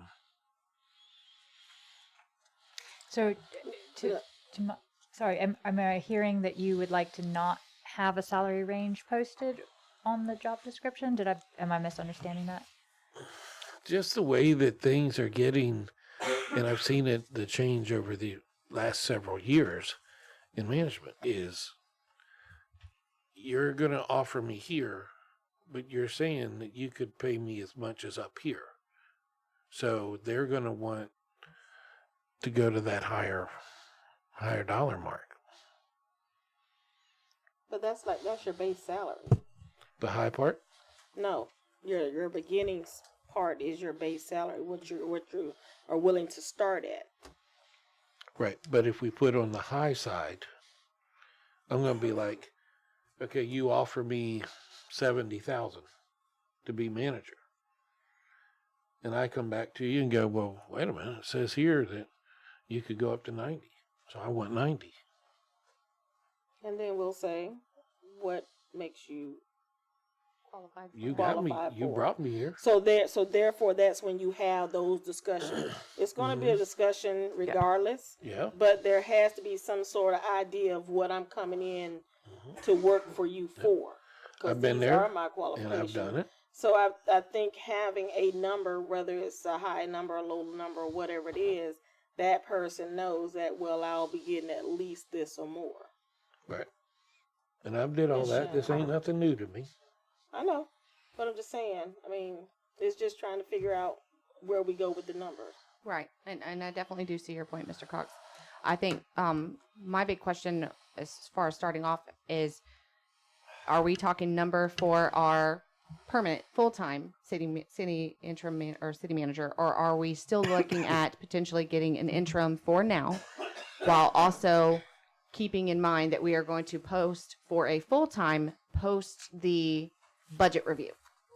So those numbers may be different based on, what position we're offering. So if we're offering both, we're trying to go ahead and put a quick posting out saying we're going to go with what is currently already offered and see if we can get an interim city manager to be negotiable with that pay with the job description. And they would have the opportunity come time that we're posting the full term at, let's say, December. They would have the opportunity to say, I would like to stay on, let me apply for that and go against the other candidates who are applying for the full-time, and whatever that number may be, because we've already had a chance to review the budget and we can put an accurate number for at that time on there. So are we looking at a number for just the full-time past November, or are we looking at a number for right now so we can assist Ms. Latricia and allow her to return to her clerk duties? And then after November, when we review the budget and we can have a more accurate dollar amount of what we can offer a qualified candidate for full-time, then do that at that time. I'm looking for a dollar amount that I can put in this job description and this posting that we can post now for a full-time city manager. Okay, so we're and then that's going to be 3 or 4 months, no matter what we do about it. Okay. And then we consider, what are we going to do about the interim, because she would like relief. Exactly. So right now we're just coming up That's with what the I full am. Something time. we can post and get it out there. So that's the only thing. Which is what the how can we mayor come asked up- us to do. How can we come up with an accurate number right now without going past the budget? That's why I assumed that we would be looking at the interim, the immediate issue now, with also everything that we've already done will come into play in November, except the budget review. That's the only information we won't have available to us. We can say, as of right now, for the interims, whoever wants to apply for that position, we can give you this. And then after November, we review the budget, see what we can offer as the full term, and go there. So none of the other information changes. The only information that would change between the two job postings is interim, full term, what we can offer either or. Like, say we keep the budget the same. I say we offer take them care what of we one gave them. first and then we go back to the other one. Right. Agree. I just don't want to say we'll get to you, and then no, I'm the ready. immediate issue turns into a We're long-term gonna issue. get to her tonight. It's You on the said agenda. Tonight it's on the agenda. It's on the agenda. We have to get through this first, but we need to at least have a number, because like she said, we do need to post. Right. And It's hard to say a if it's number. going to, well, we have to post based on what we know right now, based on our budget. Agreed. And that's what that's what we need to be posting. And we know what we were paying before. And I was going to say, we need to look at what we paid them in the interim. What was that amount? And we can at least start there, maybe. Yeah. Because we know, obviously, we can afford it because we paid. We've already approved that amount. So if we Agreed. start there, then we can talk in a few minutes, go and talk about our interim position. And then once we do the budget, we can probably increase that amount, but we have to get there first. Yeah, we need to have a dollar amount, even if it's not an amount that's necessarily going to get anybody to say, hey, I want this position, but at least it'll get people looking at it. Right. Right. And out there. Yep. Well, We no, got to get it usually out there or we're never going to get it Remember installed. what we pay Sue? Beginning or what she got when she left, because it was two different amounts. Well, what she got when she left us? I think 85. Yeah, I think her Because starting was 82. that was totally different. She started 82. I think she's about 85 by the time she left. Mm-hmm. Because she Started at 85. 85 or 88. Yeah. right. Right. My only concern is if we put a cap on the interim, and then once we review the budget, if we're able to offer more, do we just update that No. as the second listing? Okay. Whatever we do for the interim coming in, that is the contract. Okay. Yeah, it's totally separate. Yeah, have nothing. One has nothing to do with the other. Mr. Joby. Why can't y'all up it to like 115? We're talking about it. The cap, because We're talking about it. The fiber, like Gainesville doesn't have fiber or anything like that. It doesn't matter. You still have to have the money to pay it. Any other day, you'd be standing here telling me not to pay it. No, I'm just saying. I mean, like we're any just other gonna day, you'd be telling we're me gonna not keep to getting pay it. people that can't handle the job. I mean, with what you pay, I mean, as long as we get someone that's really We qualified. could pay somebody $200,000 and they don't have the ability to handle the job. Then we're paying $200,000 for somebody who is incompetent. So it doesn't matter the amount of money that you pay somebody, whether or not they're competent or not. Exactly. But we're just trying to get to a certain dollar amount so that we can at least post and get it out there and people start looking and having an idea. And then once we get through our budget, then we can hopefully increase that to get somebody who's qualified. Well, the benefit, if we do up it even higher than 85, then when we get to what we're going to pay the actual city manager, it'll kind of help soften the blow a little bit. This is what Say that again. We're still talking about the full-time one now. I'm just posting, not I'm about the saying- interim. Yeah, we're not talking about no. interim. Well, I'll bring that back up then. Yeah, yeah. at the Oh, interim. okay. Yeah, I thought that's where you were I'm like, going. what? I'm confused. Okay. So what is the, is Steven on anywhere? Is Steven on the call? So we don't even know. Okay. So And we just is- have to go with our current budget. And is we Kim allotted Kim in our on current at all? budget. Kim's not on either. She would give us a salary range, maybe, for the pay grade. But I don't know what that is. Could we go off based off the draft? I would say 90,000 based on qualifications. As the cap or the base? As the As cap. Oof, I don't think we're gonna get a soul cap for as that. that's as high as you're gonna go. We're not gonna get a soul for that. For an interview. I can tell you that we've had almost everybody that we have chosen has negotiated higher than the cap. in the past. And one of them, we couldn't go that high, and they walked, and we went with our second person in most recent years. Mr. Fuller? I hope we don't hamstring ourselves by saying 90,000. You're not going to get anybody that's really going to be qualified to do what we need to do. And we played with that for way too long, thinking that we can just hire somebody at a low pay, and what we get are the candidates that think, yeah, I can fit in there. We need to be thinking outside the box and looking outside of that, because frankly, other than maybe Terry, and Terry really would, I think, admit that he would probably recommend someone to that would be above even what he was making. I think that we probably are looking well above what you all are mentioning right now.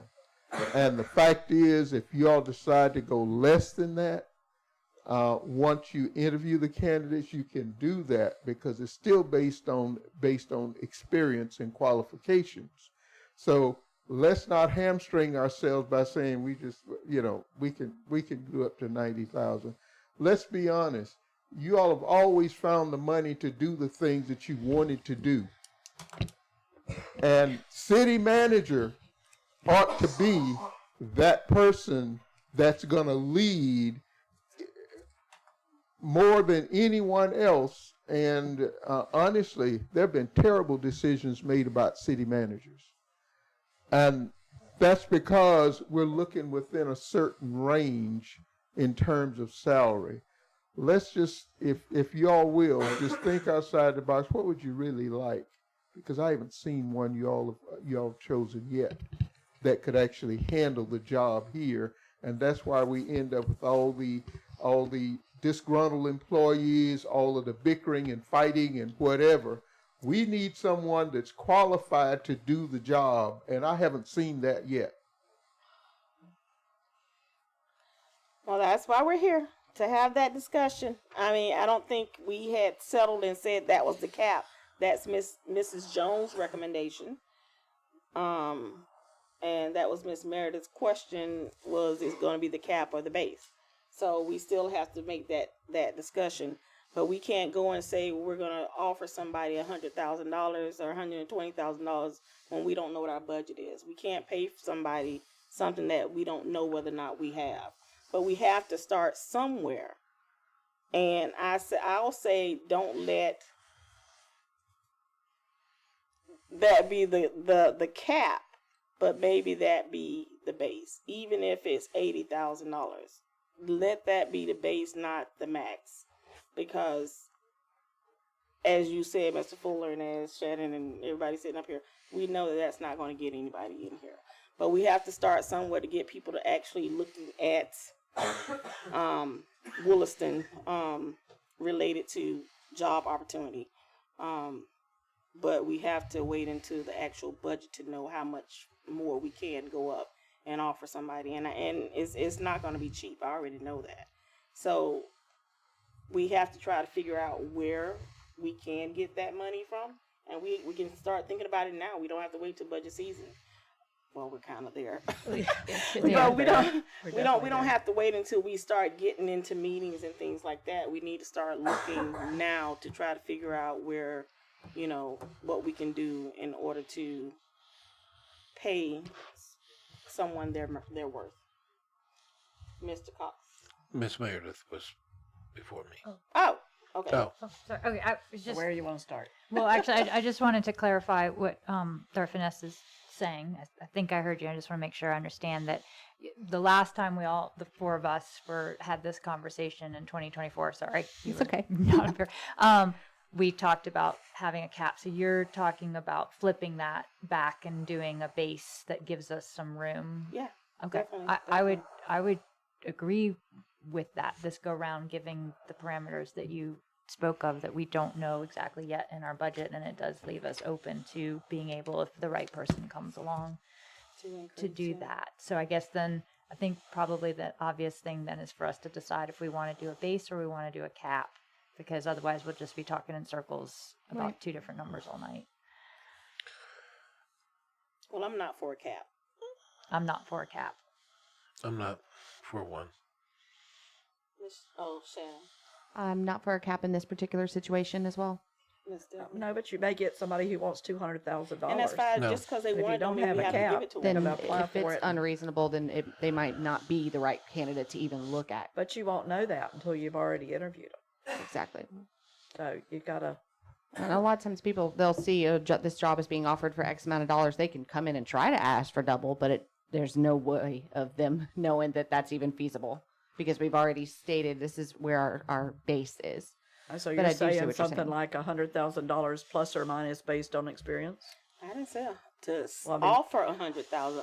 That was just an example. I know, but you gotta write it down. How you gonna write it? That's what I'm asking. I think we should, we knew our last budget, right? And we decided on a certain number. If there is a certain number that's a little higher than that we know for sure that we can find a way to make it happen, that would be the comfortable number. So whether it be at the 91 from the draft or somewhere around that, then it's close enough to what we already offered. But it's not so crazy that we're like, I don't know how we're going to find it, but we have to find it because that's what we're offering. I mean, I think we paid Terry 88. Correct. And even Mr. So we know we Brevard, can pay that. That's what I'm saying. Yeah. Exactly. Even Mr. Brevard said, if we were going to get somebody, we had to pay. Yeah. Because his is higher. I say But we're not 120. I could hear it on Facebook. I'm sure be reading all about it. But I say 120 because you know what? Bottom line, we got to get it right. We can't. We pay got to that today, get the so- right person That- in here. And if it means going through 10 people or 70 people, we just got to get it right. We got to get the right. All right, Kim is on the line. Well, she's not online. She wasn't able to get online, but she said, No, she's on. Oh, okay. I thought she was on the phone. no, she texted me with the base salary. She said anywhere between 80,000 and 95,000. That gives us a Capping at good range. 95,000. That's why I said 95. Mhm. As the base. Yeah. Giving us that But that that's the cap, right? space. But you said that as a cap. Yeah, 95,000 is flip the it, that's cap, okay. she's saying. Right. Salary. That's where I would But start. we don't want to. Yeah, I wouldn't cap it there. All right. I would base it somewhere in Tell there. her thank you. Mr. Mayor. I was going to let this nice lady go first, but I will be very brief. Gosh, it's been so long, I may have forgotten what I was going to say. Believe me, tell me about it. Uh, That's why we gave Dallas a pen. Thank you. I just wanted to point out that you're discussing this, and the concern I heard from Councilor Jones was, well, they might want 200,000. Well, they're going to tell you that. You don't have to waste the time interviewing them if they want something beyond what you're willing to give them. So you can set your cap or your base however you want it. Generally, people coming in will say, well, I couldn't do that for less than this. And if that is the case, then you don't have to interview them. So you're not wasting their time or your time. Thank you. That's all I'm going to say about it. Usually when you find out they want more than you can pay is when you've offered them the job. This is what's happened at least 3 times. You offer them the job and they say, oh, I can't do it for that. I do see that. I just know that for people who are passionate about the city and passionate about the job and description itself, they're just going to hopefully be more excited at the opportunity to do that than they would about the opportunity of tripling their bank account. For money. Hopefully. I Exactly. agree. That's the person we want. Yes. Yes, ma'am.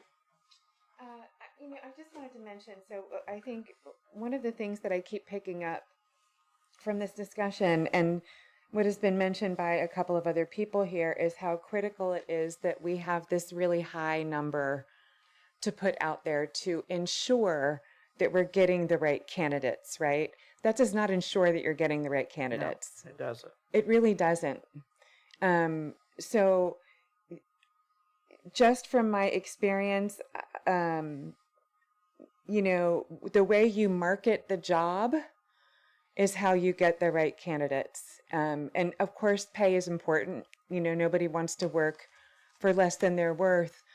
But I've seen people who made a lot of money and did a really crappy job. And I've seen people who made 80 and did a fabulous job and earned their way into making more.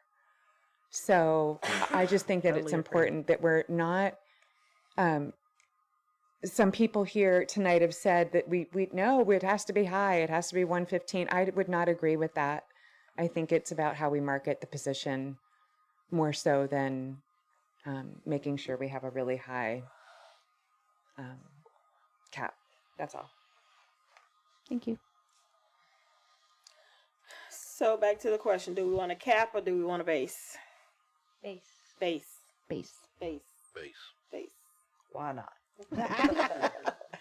Okay, so next question is, what do we want our base to be? Still say 95 Okay. as a starting pay. You're comfortable with 95? Are you comfortable with As 95 base? as base? I'll go with the base because I'll still shoot for the higher. Yeah. Down the road. So base of 95. Yeah. I think that's very reasonable. All right, base is 95. Look at us. We're getting there. All right, so that appears to conclude our job description for the Williston City Manager position. And Can I say that we need a When posting to go with it?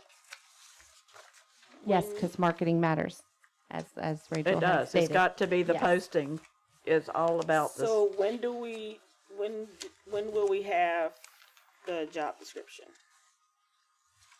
What time in the morning? Not tomorrow morning.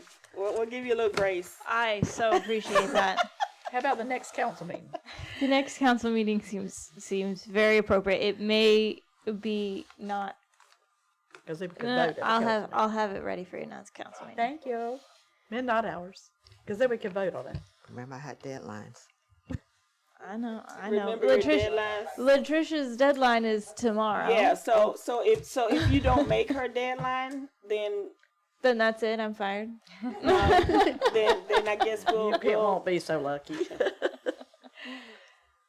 We will get it. If I don't have it tomorrow, I'll get it to you by Wednesday. If we go back to this posting part, it needs a forefront that tells about Williston before. I mean, this needs to be listed first, and then this comes right after it. Okay. And hopefully a modern description of Williston right now. Yeah. And not like just a general mission statement that may have been written 20 years ago. So they fully understand, if they're not familiar with Williston or from Williston, who we really are. So do we need to look at this? I mean, we can't post it until we have it. We need both pieces to put up there. And when you say this, are you referring But we don't know what that's going to look like yet. Yeah. Well, we do. I know, but we You need do. to give her direction on this so it can all come back together. Oh, she's going to do this too? Yeah. Well, then Either we're that not. Then we're not wanting by next council. Either that or meeting. Latricia can do this part, because this part's easy. Well, give so her now you're going to something else add to her do. something. Add something else. I'm on just it. sitting on my thumbs all day. I mean, it's really easy. Just read All that. right, so let's Just go over this job description Pretend you're an applicant and read it. that we're posting. This is a post job description. That this okay? is behind. Which form are we reading from? the city manager job description. Because we've done the other. Yes. That one's gone. All right. We were done with So, the city of Williston, known as the gateway, can everybody hear me? Known as the gateway to Nature Coast, offers the perfect blend of small town charm, modern amenities, and exceptional quality of life. Home to approximately 3,500 residents and conveniently located within 30 minutes of both Gainesville and Ocala, Williston provides easy access to major employment, healthcare, education, and cultural opportunities while preserving its welcoming rural character. What sets Williston apart from many communities is its small, robust municipal infrastructure and commitment to self-sufficiency. The city owns and operates a full range of utilities, including electric, natural gas, water, sewer, and high-speed fiber, providing reliable service and supporting future growth. Williston is also one of the few rural municipalities with its own full-service police department and fire department, demonstrating its commitment to public safety and local service. Adding to its unique appeal is the city's thriving municipal airport, a valuable economic development asset that supports business growth, aviation, and regional connectivity. With a strong foundation, strategic location, and community-focused leadership, Williston offers an exceptional opportunity to make a lasting impact while enjoying the benefits of a close-knit community with the resources and visions for continued success. Reporting directly to the 5-member City Council, the City Manager serves as the city's Chief Administrative Officer and is responsible for implementing the policies and directives established by the Council while providing executive leadership for the day-to-day operations of the city. The City Manager ensures the efficient delivery of municipal services, promotes organizational excellence, and works collaboratively with the City Council, employees, residents, businesses, and community stakeholders to advance the city's strategic priorities. The City of Williston operates with an annual budget exceeding $27 million and employs over 50 full-time employees. The City Manager is responsible for directing and supervising the administration of all city departments in accordance with the city's charter, ordinances, and administrative policy, with the exception of the police department and fire department and the office of the city clerk. The City Manager has authority consistent with applicable laws and personal policies to appoint, promote, discipline, suspend, demote, or dismiss employees under his or her supervision, and may delegate personal authority to the department heads as appropriate. Additional responsibilities include preparing and presenting the city's annual operating budget messages, and capital improvement program, advising the City Council on the city's financial condition, operational performance, and future needs, serving as the city's purchasing agent, overseeing strategic planning, grants, administration, economic development initiatives, public works, and the management of the municipal airport and industrial park, ensuring that all applicable laws, charter provisions, ordinances, resolutions, and city council directives are faithfully executed, attending all meetings of the City Council, participating in discussion as the city's chief administrative advisor, designating an acting city manager during temporary absences or disabilities subject to City Council authority, and performing such additional duties as may be assigned by the City Council or required by law. The City Manager shall not enter into agreements, negotiations, or other arrangements requiring City Council policy decisions without the prior knowledge and approval of the City Council. The ideal candidate will be an approachable, collaborative, and visionary leader with exceptional interpersonal communication, public presentation, and writing skills. The successful candidate will possess extensive knowledge of Florida public administration principles and practices, including governmental budgeting and finance, grants administration, city planning, economic development, public works, personnel management, and organizational leadership. The ability to build strong relationships with elected officials, employees, businesses, and community stakeholders while fostering a culture of professionalism, transparency, accountability, and customer service is essential. And then our qualifications. I have a question. Yes, sir. Where it says the city manager has the authority to, consistent with applicable laws and personnel policies, to appoint, promote, discipline, suspend, demote, or dismiss employees under his or her supervision, and may be delegated personnel authority to the department heads be appropriate. Should that not maybe say on the part where it says dismiss, demote, dismiss, should that not be better clarified as to as long as HR policies were followed? Is it written in the charter that way? That's verbatim say from we the still have charter. the authority It's straight out of the charter. to hire, Okay, fire. just one. And it does say personnel policy, so that would include HR. So does that mean we wouldn't be able Means to we just can't change it. change the verbiage to state HR? Okay. We can take it out, but it'll still be in the charter. Right, right. Yeah, but we can take it out here if you wanted to. Mm, But I think it's okay. I think it's fine. Any thoughts from the public?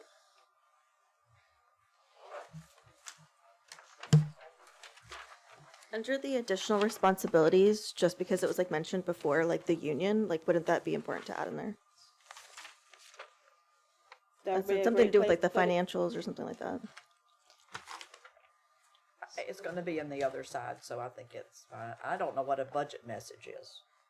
A budget what? A budget message. That's from the charter. So everything on the, if you're looking at the back side of the page 2, essentially that the entire charter? first paragraph is just the charter provisions, but it's not bullet pointed out. It's just listed in a I've list. heard it called budget message. I guess I haven't read it that It's close. very odd. Yeah, it is. I also what don't they know mean what a by that. budget mess. I assume that that's the advertisements. Or either that or it's like the audit. Sure. So the very last sentence of the last paragraph on page 1, and then all of No, it's the first paragraph on page 2 are explicitly from your charter, which I know that we also then mention in your larger job description. So I don't know if you want those we can take 'em out also because in they're already here. over here. If this is going to be your job posting, it can get a little lengthy. You're going to have to scroll to That was my concern. I Is there a way to agree. condense this?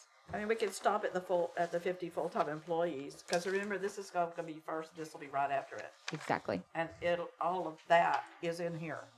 And then Yeah, we there's just no skip need to the ideal candidate. state it twice. Yes, exactly. I'm good with that. But as long as we can, we're still discussing adding in the verbiage regarding that they will be working with the union as well, correct? It's over here. Okay, just making sure.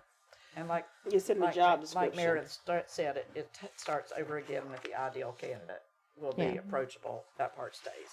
Yeah, Other so there's part no comes sense of out. saying Anyone stating else the same thing twice. From the public have anything to say? Y'all get that? Did you have something to say? I was going to echo the union. Oh, okay. Okay, so to clarify for my purposes, am I putting the union somewhere in this document, or are we saying we just wanted to clarify that we already put the union in the larger document? Larger. Second one, okay, all right, thank you. Because it comes after that. This one is all about Williston.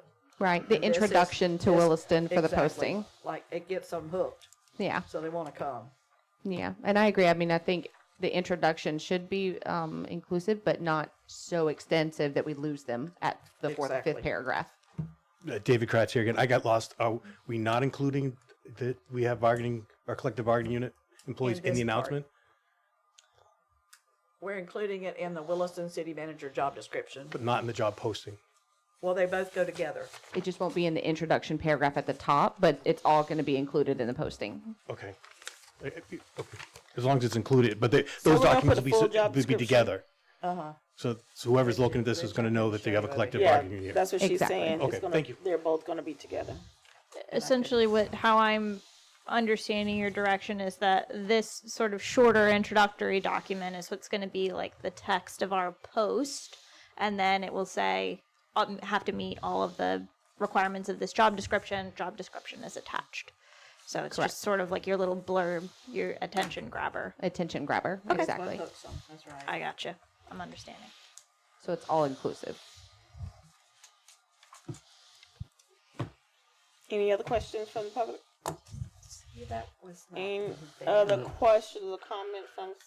Yep, just one thing. We're asking her to have this by the next council meeting. Yeah. Can yeah, we just yes, tell her to y'all bring are. it to the one after that? Give her the time to. Listen, I am going to do my stand-up best to get it to you by the next meeting. If I do not have it in time for your agenda to be posted, I will bring you the documents at your next meeting, and if you want to delay it to the meeting after that to decide, then that's, Or how about you just send it to us in an email? I can do either and So both. whenever you're done with it, that way, if you don't have it by the time of the agenda, we'll still have it to be able to review it. Okay, I I like can do that. that. Me too. It would be nice to get something in advance. Okay. All right. Now, if we get it, even though it's not attached to the agenda, are we gonna wait till the next, or can we add it onto the agenda if we have it? It's up to you all. If it's But I want to let's discuss say it now because we typically- can't discuss it. I any other know time. that the agenda typically goes out like Thursday, Friday. Idea. It might not I be ready. Should have it ready for it to go out Thursday or Friday. That's fine. I have to talk to Latricia and make sure that I'm meeting all her deadlines, because I don't just mail in the finalized product, right? I send Latricia something and then Latricia's got to make it into an agenda item. Right. So I don't want to commit Latricia to my timeline after I'm missing Right, her but deadline. that's what I'm saying. Even if it's not on the agenda, we can add it to the agenda at the beginning when we do additions, deletions, da da da da. If it's ready, right? Put it on the agenda, and if it's not in the packet, Then we can cancel it. we can cancel it. But doesn't it have to be for the public to be able to view as well? Not necessarily. Okay. I would say that if you put it on the agenda, then I will have something for you to look at, and if it comes to you after the deadline and you feel like you didn't have enough time to review it, then we can push it to the next meeting. And the fact that it's on the agenda, they will know it's coming. Okay. We'll make it Better work. than not I can see putting it what on you're there. saying. We will Yeah. make it work. We'll make it work. Okay. Sounds good. We always do. Yes, you guys do, because you're amazing. All right, so are we done with item number A? Yes. Yay, and it is 10 o'clock, so we're going to take a quick 10-minute break. Okay. From 9:55 to 10:05. Yep. Yeah. May the line start. Sorry, I had to go.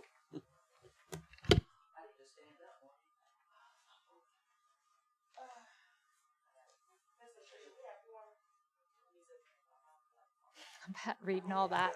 Oh, no.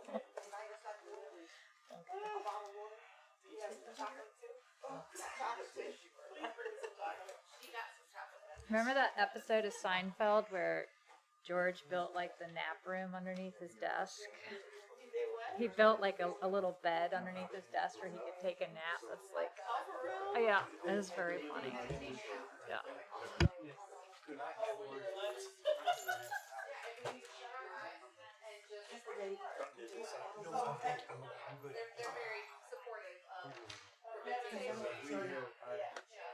New city manager. Next is B, the interim city manager. We should be able to get that by midnight. Think so? Yeah, it's kind of pushy. This one started at 7:15. It's 10 now.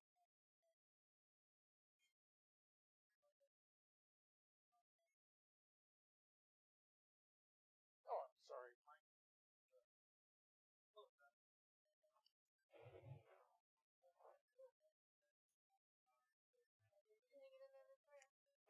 For now, they best not take this kind of time with the interim manager because I'm going to go home. Yeah, I agree. This is the interim manager. I didn't even think it was on the agenda. I thought this was about getting it posted because I'm tired of waiting to get it posted. And Latricia, she creates an issue.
You got chocolate? Thank you, though. Okay.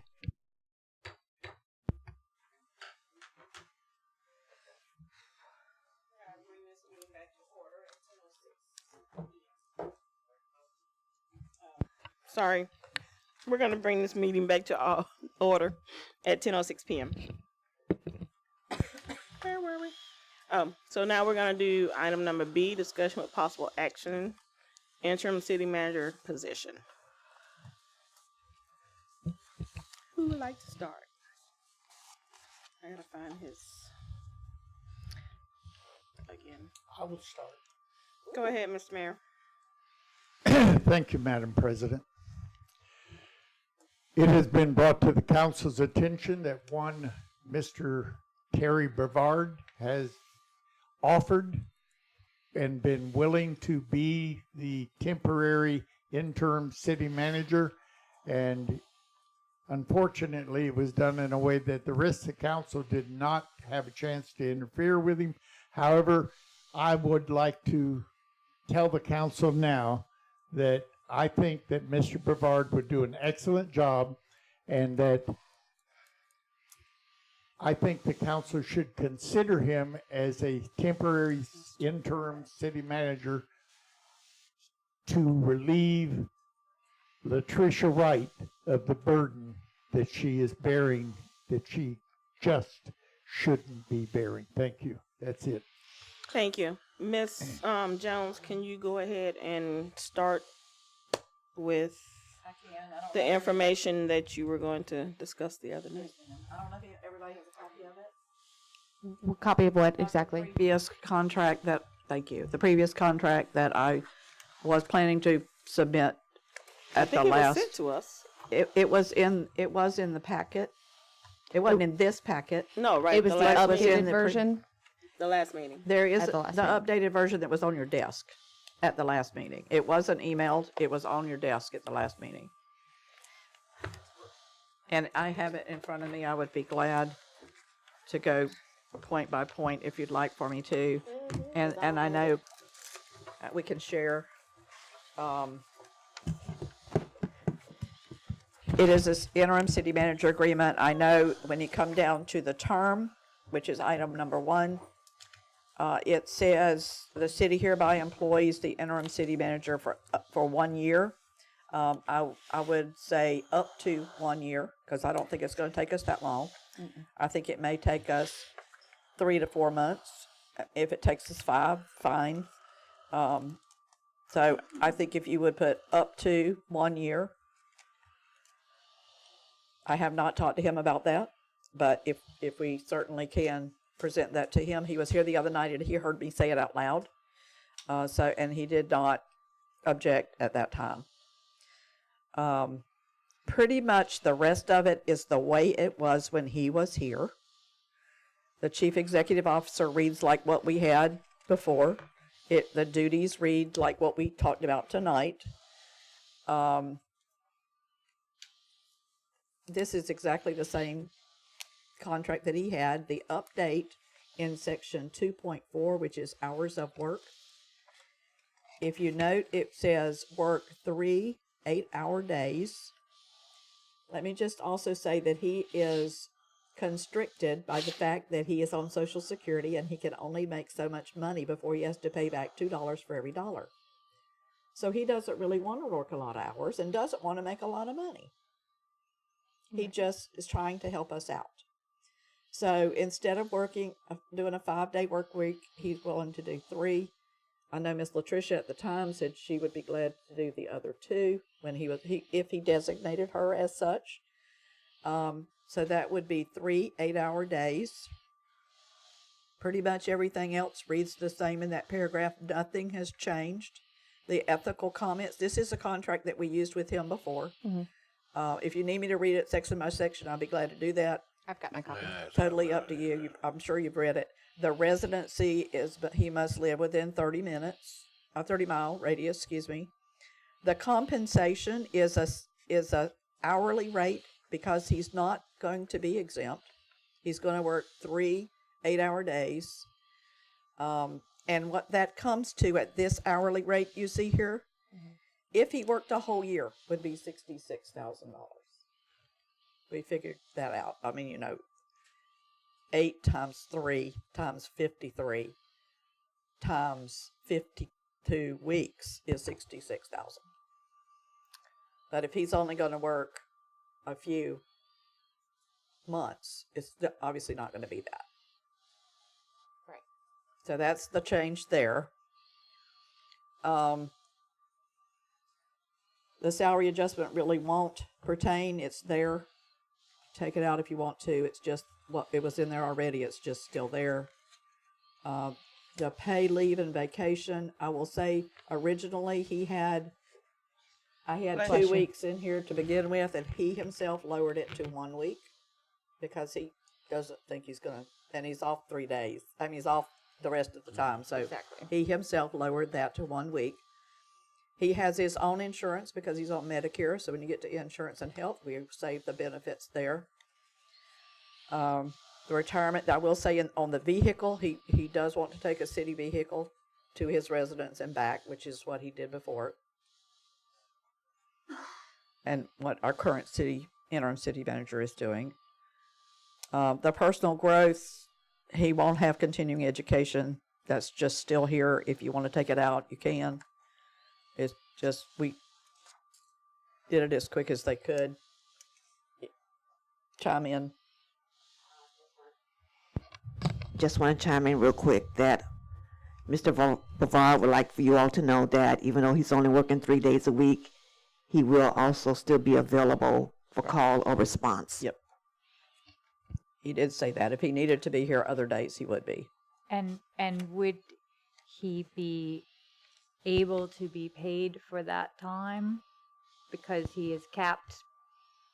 He's salary. He would be donating. Because he is capped by his Social Security yes. requirements. Yeah. Would he then be paid? But he will be hourly when he's here.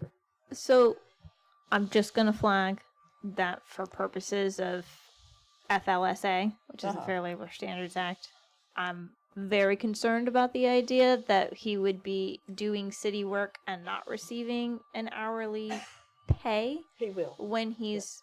Okay, so that wasn't what was just said, is that he would be donating his time when he is doing city work. Yeah, not what outside I said. of the 3 days. Yeah, it's not what I said. Okay.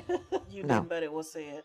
Yeah, somebody did say it, but it's not what I said. Okay, so that's just what I'm flagging, is that we can't If he do needs to that. be here an extra day, it will be a paid day. Yes. He will be hourly. Right. But right. would that mess him up? He's not salary.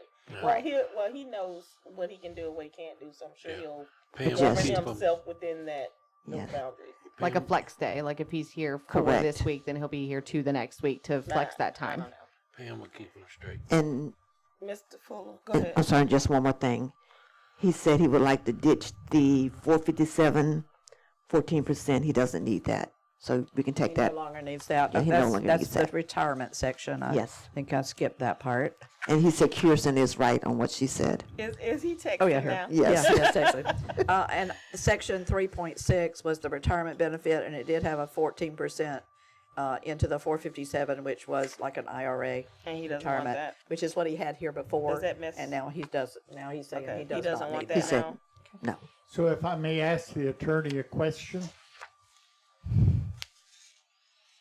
If he's doing work, he must be paid for it, but that doesn't mean he can't talk to somebody, right?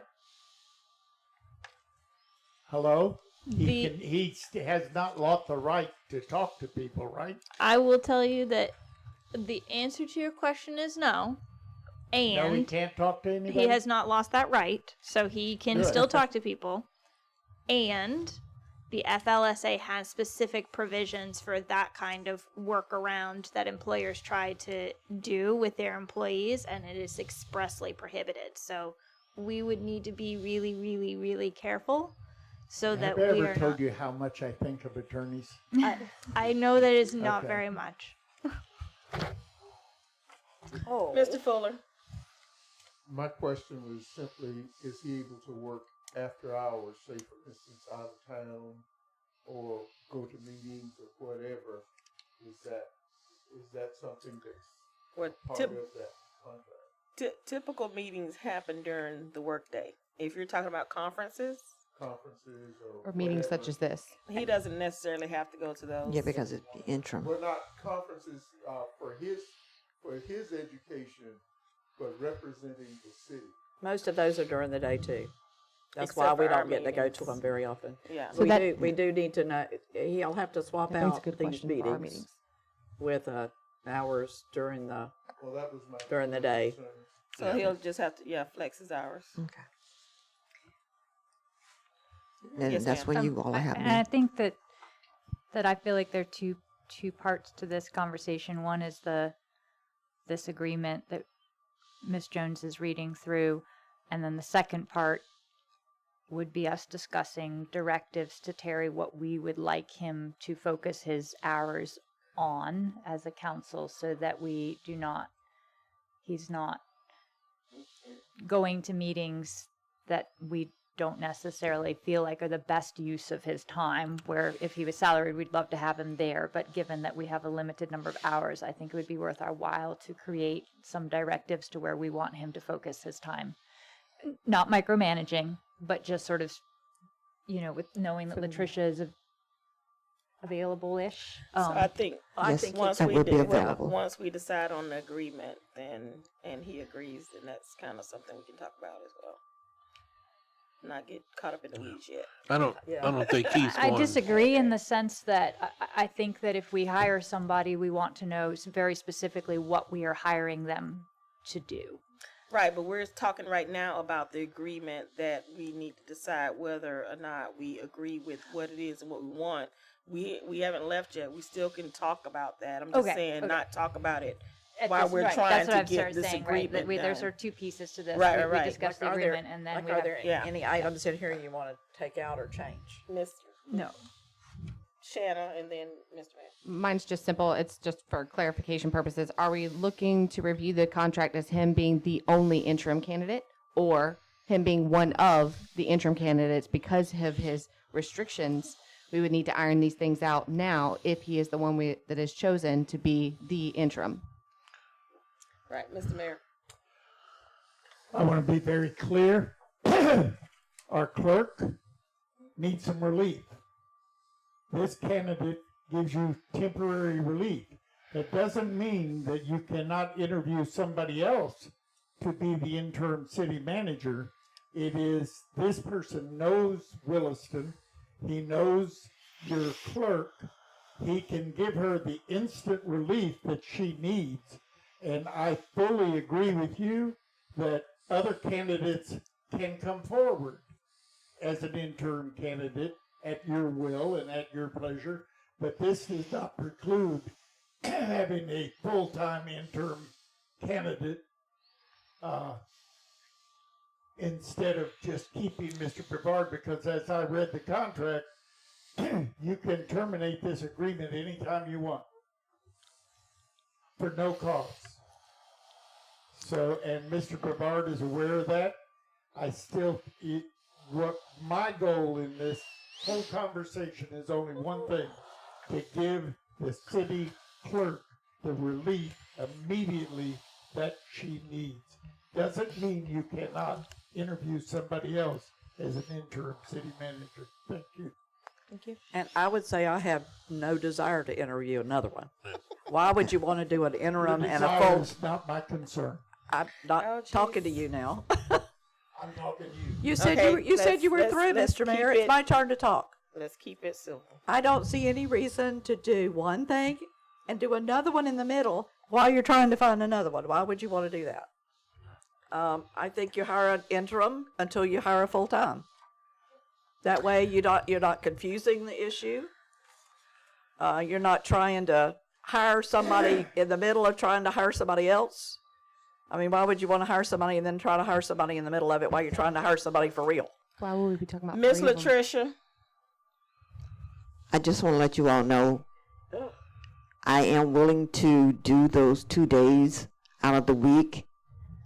My situation before was I needed to get through a certain period of time that has now passed in order to do my job effectively. So I am willing to do those 2 days. We heard you. Okay, just want Thank to make you. sure y'all heard me. I think we y'all know heard my- you. I would like to get through the agreement. Yeah. Before we start discussing all this other stuff, if that's okay. Yes, ma'am. I just wanted to mention something. I know that you're like exhausted and wiped out, and I'm sure that it's been a lot. But so as I understand it, first of all, I find it a little offensive that you would say you don't really feel like interviewing somebody else. I don't think that that's a really great comment coming from someone who's of service to the city of Williston. I'm just saying you don't have to reply if you don't want to. Misunderstood what I said. I don't think so. I think you did. Okay, well, Okay. maybe I did, maybe I didn't, but I found that to be. What I said. I found that to be a little offensive, and I just want to say that out loud. And I think that it absolutely should be considered that we're looking at other people. While if you guys are going to move forward with Mr. Bavard, fine. But I do think that we should be looking at somebody who can come in here and, if they're in the interim, do 5 days a week, so that she doesn't have to pick up the other 2 days, and that it's somebody who is full-time, who is actually in the full-time position of the city man. It's a very important position, and I'm sure we can all agree on that. And I'm here to say Mr. Brevard and Ms. Wright work very well together, and they will have it smooth as silk until we are ready to hire a full-time person. I just don't want to take interim applications. I'm sorry you take offense, but I can't see the reason to take interim applications and full-time applications at the same time, which is exactly what it will be, when I could let these people run the city until we hire somebody full-time. I'm sorry you disagree with that, but I Okay, can't see I working do. 2 sets of I do. applications. Okay. I'm real sorry about that. So. Mr. Cox.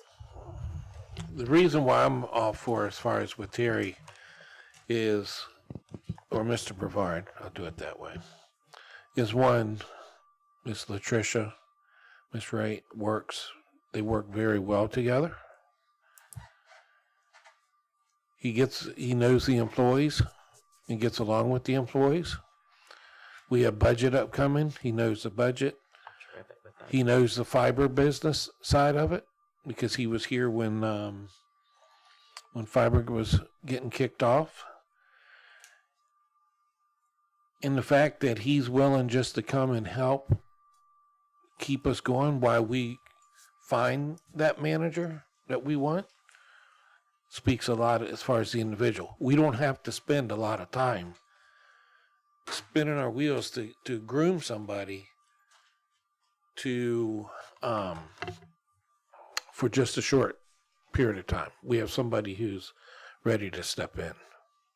And that's why I'm all in favor of it, because he gives us what we need.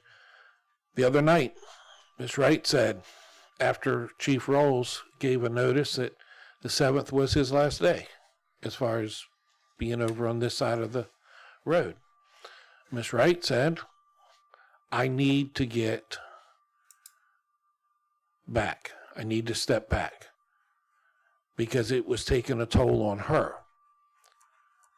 Well, this gives that relief that she needs to get off, to be able to get the monkey off her back. So I'm more concerned about with her than going through a bunch of candidates. I just want to make it clear.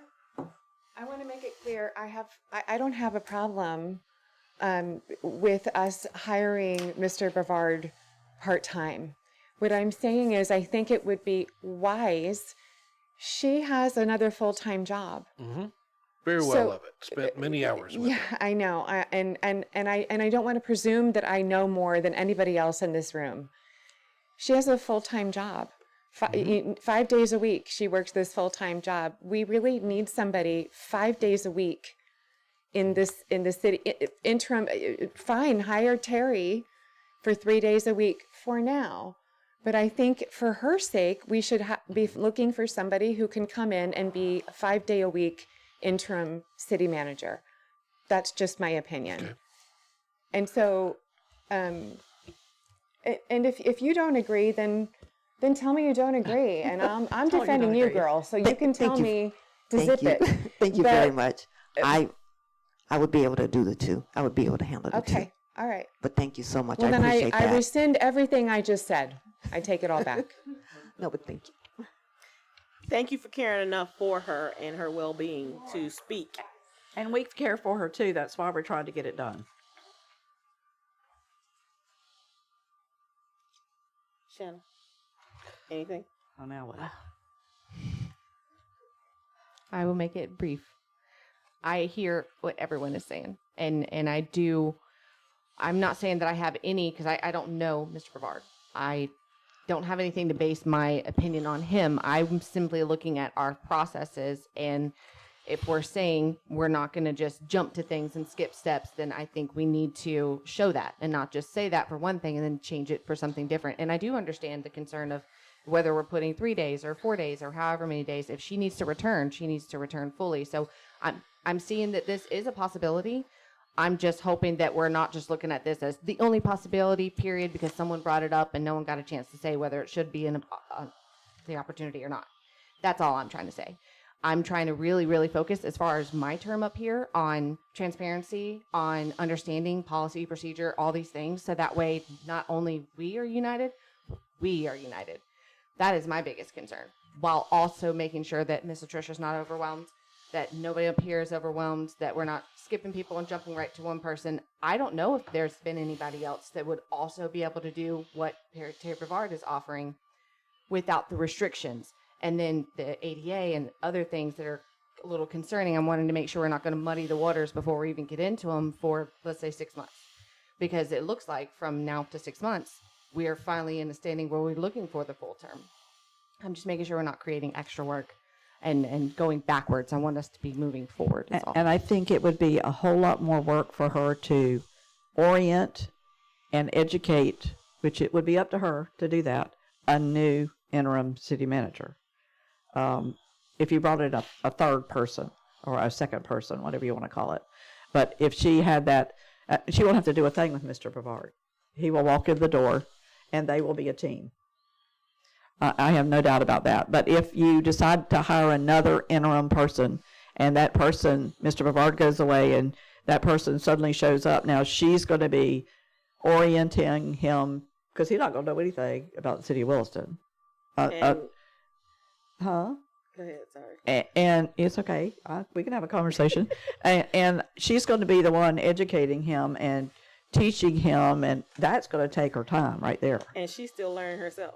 She's not even fully up to speed related to She'd rather go back and be the city clerk. dealings of the That city. brings me to the other question is the city clerk normally the person who trains new city managers? Or do we have a policy in place that says, no matter the experience or not, when a city manager comes in, this is how we start the training, this is how we familiarize them with Williston, and if we don't, we really should. Policies and procedures are very big, and that's how everyone knows where to start and what to do. That is true, but so many times people leave positions and new people come in, and people have to come in and find their footing. There is nobody to teach them the ropes or show them how things used to be. All they can do is go and have conversations with people who are already at the top and in positions that can help guide them until they get their footing. Yeah, so that's the way it's going to be when whomever else comes in. The only caveat to this is if we bring in Mr. Brevard, when we find somebody, we can actually have him stay on a little bit longer and to give that education and training and information that typically nobody gets. So in that retrospect, we'll be doing the city a great service, because now that person's not made to either sink or swim. They'll actually be given a lifeboat and some direction. Introductions. And the information that they need as related to projects that are going on and who their contacts are and things of that nature. Miss Meredith. I'm going to circle back to Shanna's original point, which was the point that I made last Tuesday night, which is that we've jumped right to the agreement. And we did not discuss, yet again, whether we would like to hire a short-term city manager, interim city manager, a long-term interim city manager.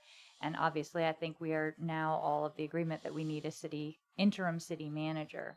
But again, we have skipped that step of discussing what is our time frame, what is our window, does Mr. Brevard, we've jumped right to the let's hire Mr. Brevard and work backwards from there. And if I can finish, if that's all right, I am not opposed to any of the plans. I am opposed to not having had that discussion in the proper order so that our residents don't understand the reasoning behind which we are making this decision.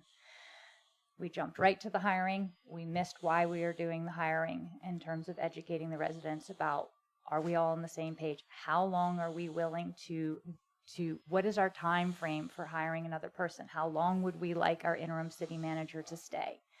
I just think, again, we're cart before the horse, again, in this conversation. So when we initially started, I said, who wants to go first? Mr. Mayor went first. This is why we're here, to have discussions. If those are things that we need to discuss, bring them to the table so that we can discuss them. We're not sitting here saying we're hiring him. We're just talking about an agreement that we have in front of us, information that she wanted to present the other night that she did not get to. So since nobody was speaking about anything, I asked her to go ahead and have a conversation about the information that she had in front of her and that she wanted to discuss. The conversation isn't over. Those are still things that we need to talk about, that we can talk about. Just because it wasn't said at the beginning doesn't mean that it can't be said. So we just need to continue to have this conversation until we get to where we need to be. I believe it's our intention to hire a full-time one as soon as we can. I mean, that's my intention. I mean, that's what we're here for. But it's going to take 2 or 3 months to do that. And I don't want to rush. I don't either. To find a the city right manager. person. And to be honest with you, I feel like in the last 3 meetings, with the way that it's gone, is we were being pushed to get somebody hired right then and there at that point. Pushed. And, you know, if it's our job to hire a city manager, we need to do it our way. Yeah. And I'm totally in agreement with hiring them as fast as we could get to it correctly.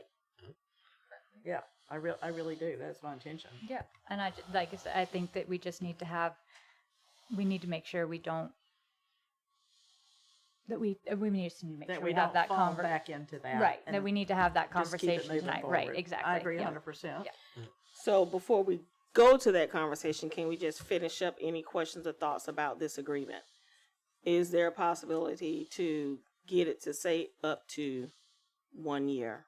I mean, up to 1 year. Absolutely. That way, in the event we find somebody, because that was going to be my question as I'm well. sure he would agree. Is he online still? Are we able to say in 3 months, 6 months, okay, thank you for your service, we appreciate you, and now we have someone else. He'll be tired of us by then, believe me. And he'll help us through the process. He will be really good at helping us through the process as well. I mean, he was before. He was really good at helping us before. We just chose the wrong person. So any other questions or changes to this agreement that we have before us, that we have issues with? Did you have any issues with the information? No, I don't have issues with the agreement. Did you have any issues with the information, Shanna, other than what Ms. Debra has brought forth? No, the main concerns I had were information that was changed after the fact, after it was initially submitted. Gotcha. Mr. Cox? I'm good. All right. So now on to the other questions. Let's have those discussions. So for me, I sort of have 3, and I'll just go ahead and hit them all real quick. Don't say them too fast. I got to write them down. Okay. One, I think that, and I'm just going to bring up 3 things that I think we need to have as a conversation. Okay. One is the time frame of how long we, and I'm in complete agreement. I don't want to rush and hire the wrong person. But, and just looking at what Shanna brought tonight, looking at, month 8, that's February. Yeah. And I know this was just happening. brainstorming, Yeah, but I'm brainstorming. uncomfortable with that long-term period of having co-interim city managers just for continuity for the staff. And also having the main city manager only be here 3 days a week, even though he is obviously has experience and can do a lot in those 3 days. But I think that I would personally like to see that process moved along faster. Absolutely. Definitely. If we don't get the right person, then we have this conversation again at some point. So that And sometimes we'll get those 54 applications and we'll throw them all in the garbage. Exactly. Oh yeah, sometimes And the have hiring to do process it all takes over forever. again. Yep. Because that's what's happened before. Yeah. So the other thing that I feel very strongly about is that I feel like we should come together, and we don't have to do this part tonight. This could be Right. something that could be handled. And I do think the timeline we should organize tonight, but the next part I think is that we need to have directives for what we would like to see Terry work on while he's here. What are our, if he's only here 3 days a week, what are our priorities as a council to have him work on so that he doesn't get either spread thin, and then things that we feel like are important issues that have, staff morale, fiber, whatever our own concerns are, that we have that. And then the last thing that's just a suggestion that's just food for thought. I feel like one of the things that I saw that concerned me about our previous city manager was that there was a certain point where, and this was not generated by her, unique to her, because we had this this culture existed in our staff prior to her coming on board, where we had team so-and-so and team so-and-so. And then it became team pro-Sue and team not pro-Sue. And no matter what she did, if she did something right, it was a conspiracy. If she did something wrong, of course, and vice versa. I've been thinking about how do we avoid that, because that's a culture that unfortunately does exist among the staff. And we spent a lot of money with the lawyers last year to get to the root bottom of it. And there are still people who... It wasn't the root. There is, yeah. Okay. So we're all in agreement. It still exists and it's still a problem. Mm-hmm. How do we resolve that? Hopefully, eventually, the people that generate that kind of attitude are weeded out, but as a whole culture. So my thought, and again, this is just a thought. I feel like if the department heads have a little bit of ownership in what we are looking for as the next city manager. And I'm not talking about the person. I'm not talking about they say, how about this person? I'm talking about the qualities that we look for in the next city manager. If there is a way to bring them their thoughts and opinions to us prior to the hiring process. And they said, actually, we feel like we have a really strong, utility department. We don't, if it was a matter of weighing it between they're strong in utilities or strong in personnel management, that they could bring to us a little bit of what they would like to see, because they ultimately are the people who are going to be working under this next city manager. And then they have a little bit of ownership in, we ultimately select the person, but they have a little ownership in the type of person that we are looking for. Because we don't work here. We don't stay here day in, day out. But that would also put a little burden on them to say, hey, you helped us in this process, and this is the person that we tried to get for you. And so no more backstabbing, no more team so-and-so and team so-and-so. So I don't know if that's the best idea in the world, but it is an idea. And I'd love your feedback on whether you think it's something we should look at. I know in the past, we have had days where the candidates, even more than one, or an hour at a time, not together. And we haven't done this recently, but in the past, we have had like a reception.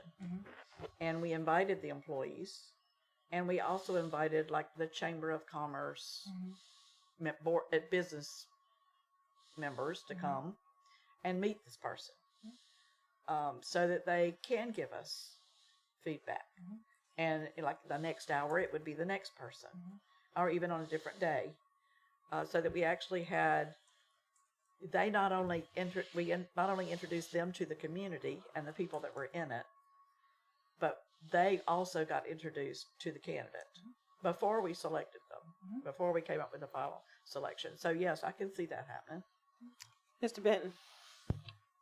Yes, ma'am. To Miss Meredith's point, that's exactly what happened with the last city manager, only to the worst extent possible. I sat back here during every interview of the last round of city manager candidates. I heard several that were really qualified. I heard several that I was like, you know what? I'd like to work for that guy. I'd like to work for that person. I heard several that were not good. But anytime that a promising candidate arose, there were, I'll say, others of my rank and stature that would discredit the person that they did not want in that position. So while I think that is an honorable intention, I don't know that it would necessarily play out the way that it did because they talked up the person that they wanted, and that's what we kind of ended up with the last time. And to clarify, that's why I said not the specific person, but the qualities that they are looking for. So this would even be before we had candidates, that it would be about what qualities in a leader they feel like would be best. Would that alter how you felt at all? Do you want honesty? Yeah. Okay. Always. Leadership within the city of Williston right now as a whole between our department heads is lacking. In that we don't have many with true leadership experience. To be fair, we don't have many, right? We're lacking a city manager. We're lacking a utilities director. We're lacking an assistant utilities director. Nate is a great dude. He's underwater. He's doing a utilities director job. He's working 3 grades above his grade right now. And he's just underwater. Latricia is underwater doing both jobs at one time. So on the whole, we just don't have it to be able to do that. I can teach leadership. I can lead people all day long. But right now we don't have the bench to be able to come together as department heads and say, hey, this is what we want in our next leader. I hear you. Could we give notes? Sure. But it really wouldn't do you guys much service. And I know we're not talking about maybe this Mike now, and but that Latricia going and- forward, those are like things that we as a council and as our incoming city manager and department heads now need to start having workshops, sending people to leadership classes. Tell me when. I'll teach leadership all day. I love it. I'm serious. And all I'm day. serious too. Because if you don't provide an avenue for growth, you're not going to have any. That's right.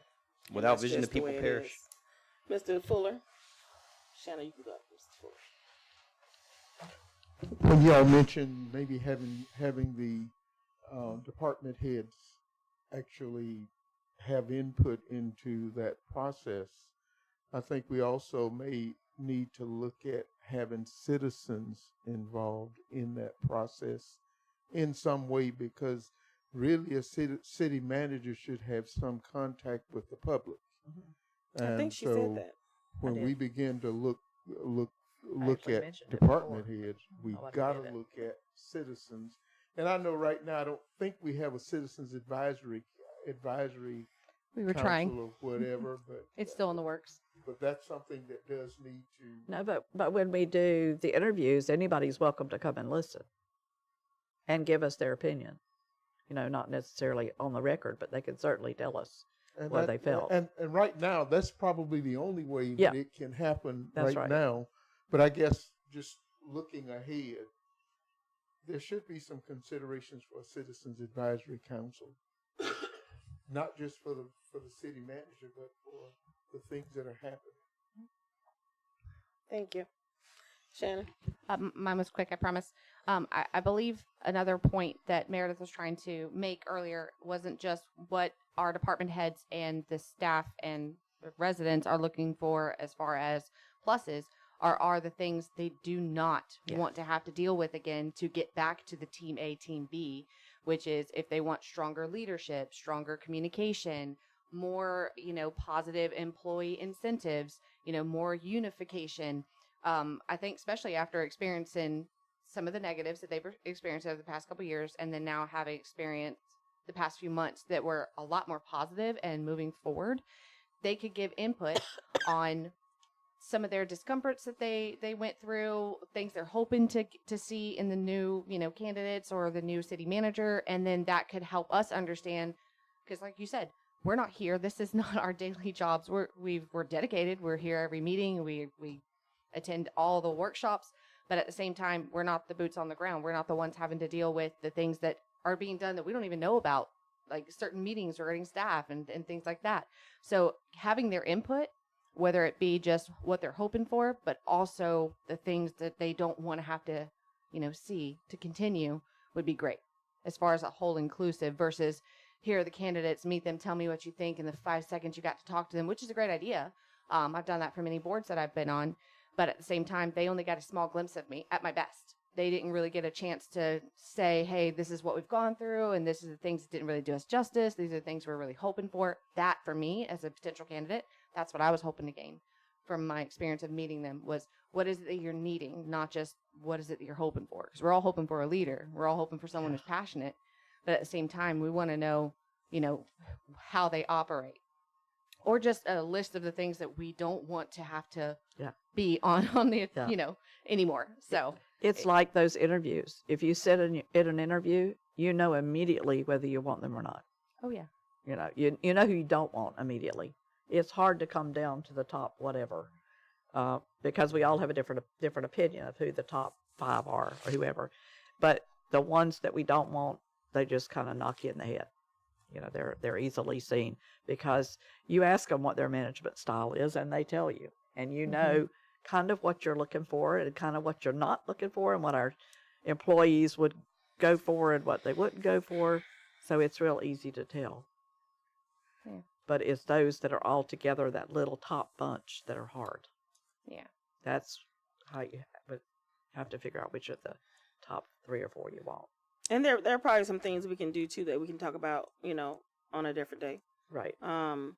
Related. And we'll have time. Oh no, I don't mean it like that. Because you post it. That did kind of sound, but that's not how I meant it. No, but because once we post it, it's out there and people are looking at it, and we can still develop our questions and all that. Right. We can do another workshop to develop questions. Right. We could also do different. That's what I mean by we can talk about later. Because there are different things. That's what you meant. There's different things that we can do to kind of allow candidates to come and maybe have conversations not during the interview time with people if they're really interested in working for our city. Plus, that would help with our optics. So, because we really want to show the media, the residents, everyone, we're taking it serious. But of course, we have to get through some things first. But anyway, I digress. Well, it's always great when they come for the interview when they've done research on Williston. Yes. Because they can tell you about Williston. But it's always great when you see that. So what do you want to do? Yeah, timeline. Is that what we should maybe talk about tonight, given that if we hire an interim city manager tonight, I feel strongly that we should have a timeline for when we post the job and when we are expected to have the next city manager in place, with the caveat that if we don't get the quality candidates that we want, that we will then have another discussion and extend that period of time with the willingness of the interim city manager. Well, if she brings it back to our next city council meeting and we vote on it, we can post it right away. And then we'll have time to work on it a little bit more. And it probably needs to be posted at least 45 to 60 days. I would say at least 45.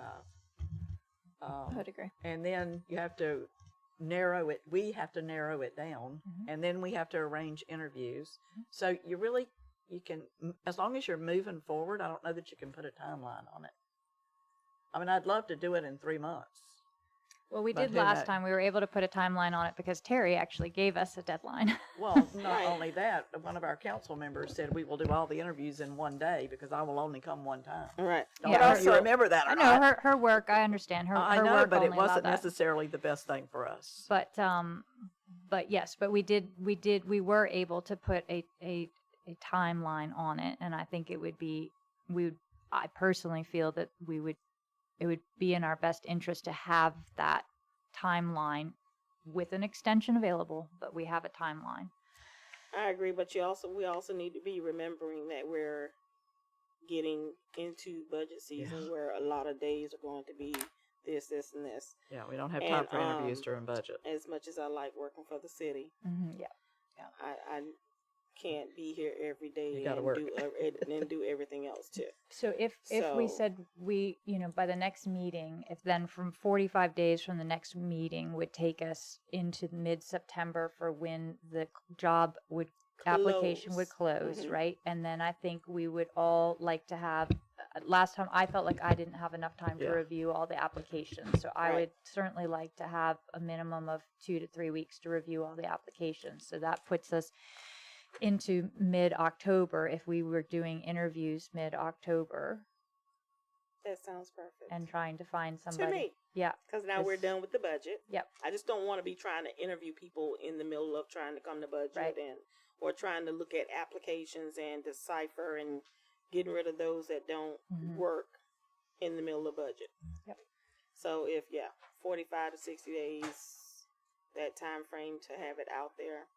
I mean, if we get people that we are interested in, then by all means, just put them to the side. But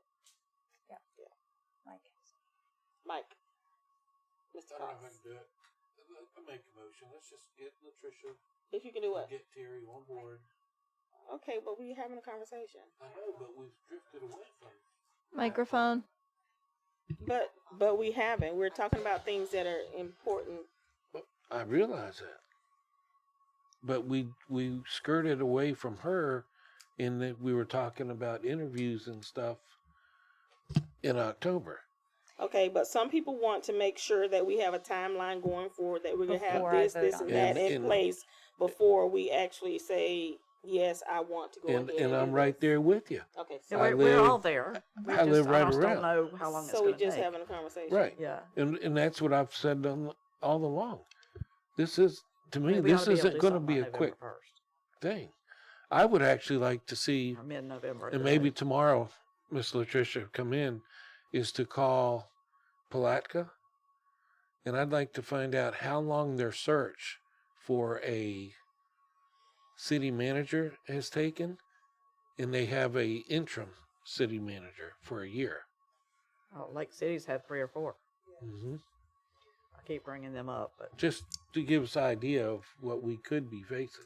Well, I do understand that we went through something very similar at UF very recently where we had to put 5 different rounds of applicants before we found who we were looking for. well, even the president, Right. at UF, you've had to do that. Exactly. So it's no different than when you put your house on the market. You can put your house on the market and then only certain people see it at that time because at that time, those were the people looking for the job or the house. In this instance, it would be for the job. And we could post now and see certain number of applicants, certain people, and we post in a month from now and see a whole different set of applicants. So it's kind of difficult to just say it found, Palatka or whoever took them a year. It doesn't necessarily mean it's going to take us a year because it really depends on who's looking during the time frame of when we post. But I do understand what you're saying. It's all over Florida. It is. If you watch the news, Yeah, especially out of it's everybody. Orlando and all that, everybody's facing the same issues that we are. So that, but their most of their concern is process, and that's what we're trying to get done now. Is talking about processes of how this is going to move forward. We know that we can't predict what's going to happen, but we can at least have a plan. You go into something with no plan, then you're doomed to failure. Or an open-ended So plan. have a plan or the idea of where you want to be for a certain amount of at a certain amount of time, and then if you're not there, then develop another plan. But you have to have something in place to say, okay, this is our goal, and this is where we want to be. We may not necessarily be there, but this is where we want to be, and that's all she's asking. So she's saying, okay, we put this out at XYZ, whenever. In a week or two, and in 4 to 6 weeks, here we go, and now we're ready. Budget season is gone. Don't have to worry about that. We have an idea of how much we can actually now offer somebody, and then when people are coming in, then we can start looking at the applications that we have, and even some of those applications that we have, because the time is so, wide.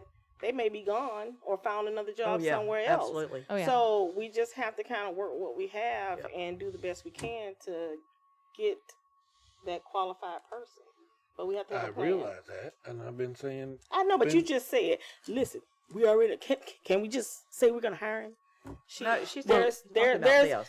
I know there's a process she wants to go through. So let's discuss that process so everybody is good, and then we will decide. I think. Am I correct? Well, I think we've well said. decided. Yeah, understanding Okay. the timeline and process helps us look at his proposal a little bit better. Helps us realize, okay, if we're going to consider him, what are we going to consider him for? How long?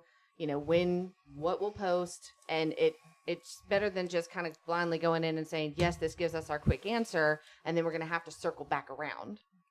I feel like for process purposes, it's better to just understand right now what we're looking for, what we're doing, look at the potential of the person that's right in front of us so we can say, do we need to edit the contract to reflect our process, or is it good as it is?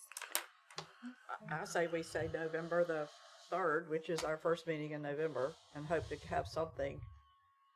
So is that for starting the interview process? Oh, no. Oh, okay. Okay. Okay. Sorry. I just want to make sure. Oh, no. Okay. I hope to have it done by then. I mean, I think I'm not for gallon around here. I'm ready Of course, for doing me it. neither. Yeah. So if But it does take a certain amount of time, Right. but there's no reason to take forever. absolutely, I would be So comfortable we're with. looking at 3 to 4 months. I would be before comfortable with. hopefully we'll have some. And normally what we've done, not this last time, but what we've done is we've narrowed it down to maybe 2 days worth of interviews.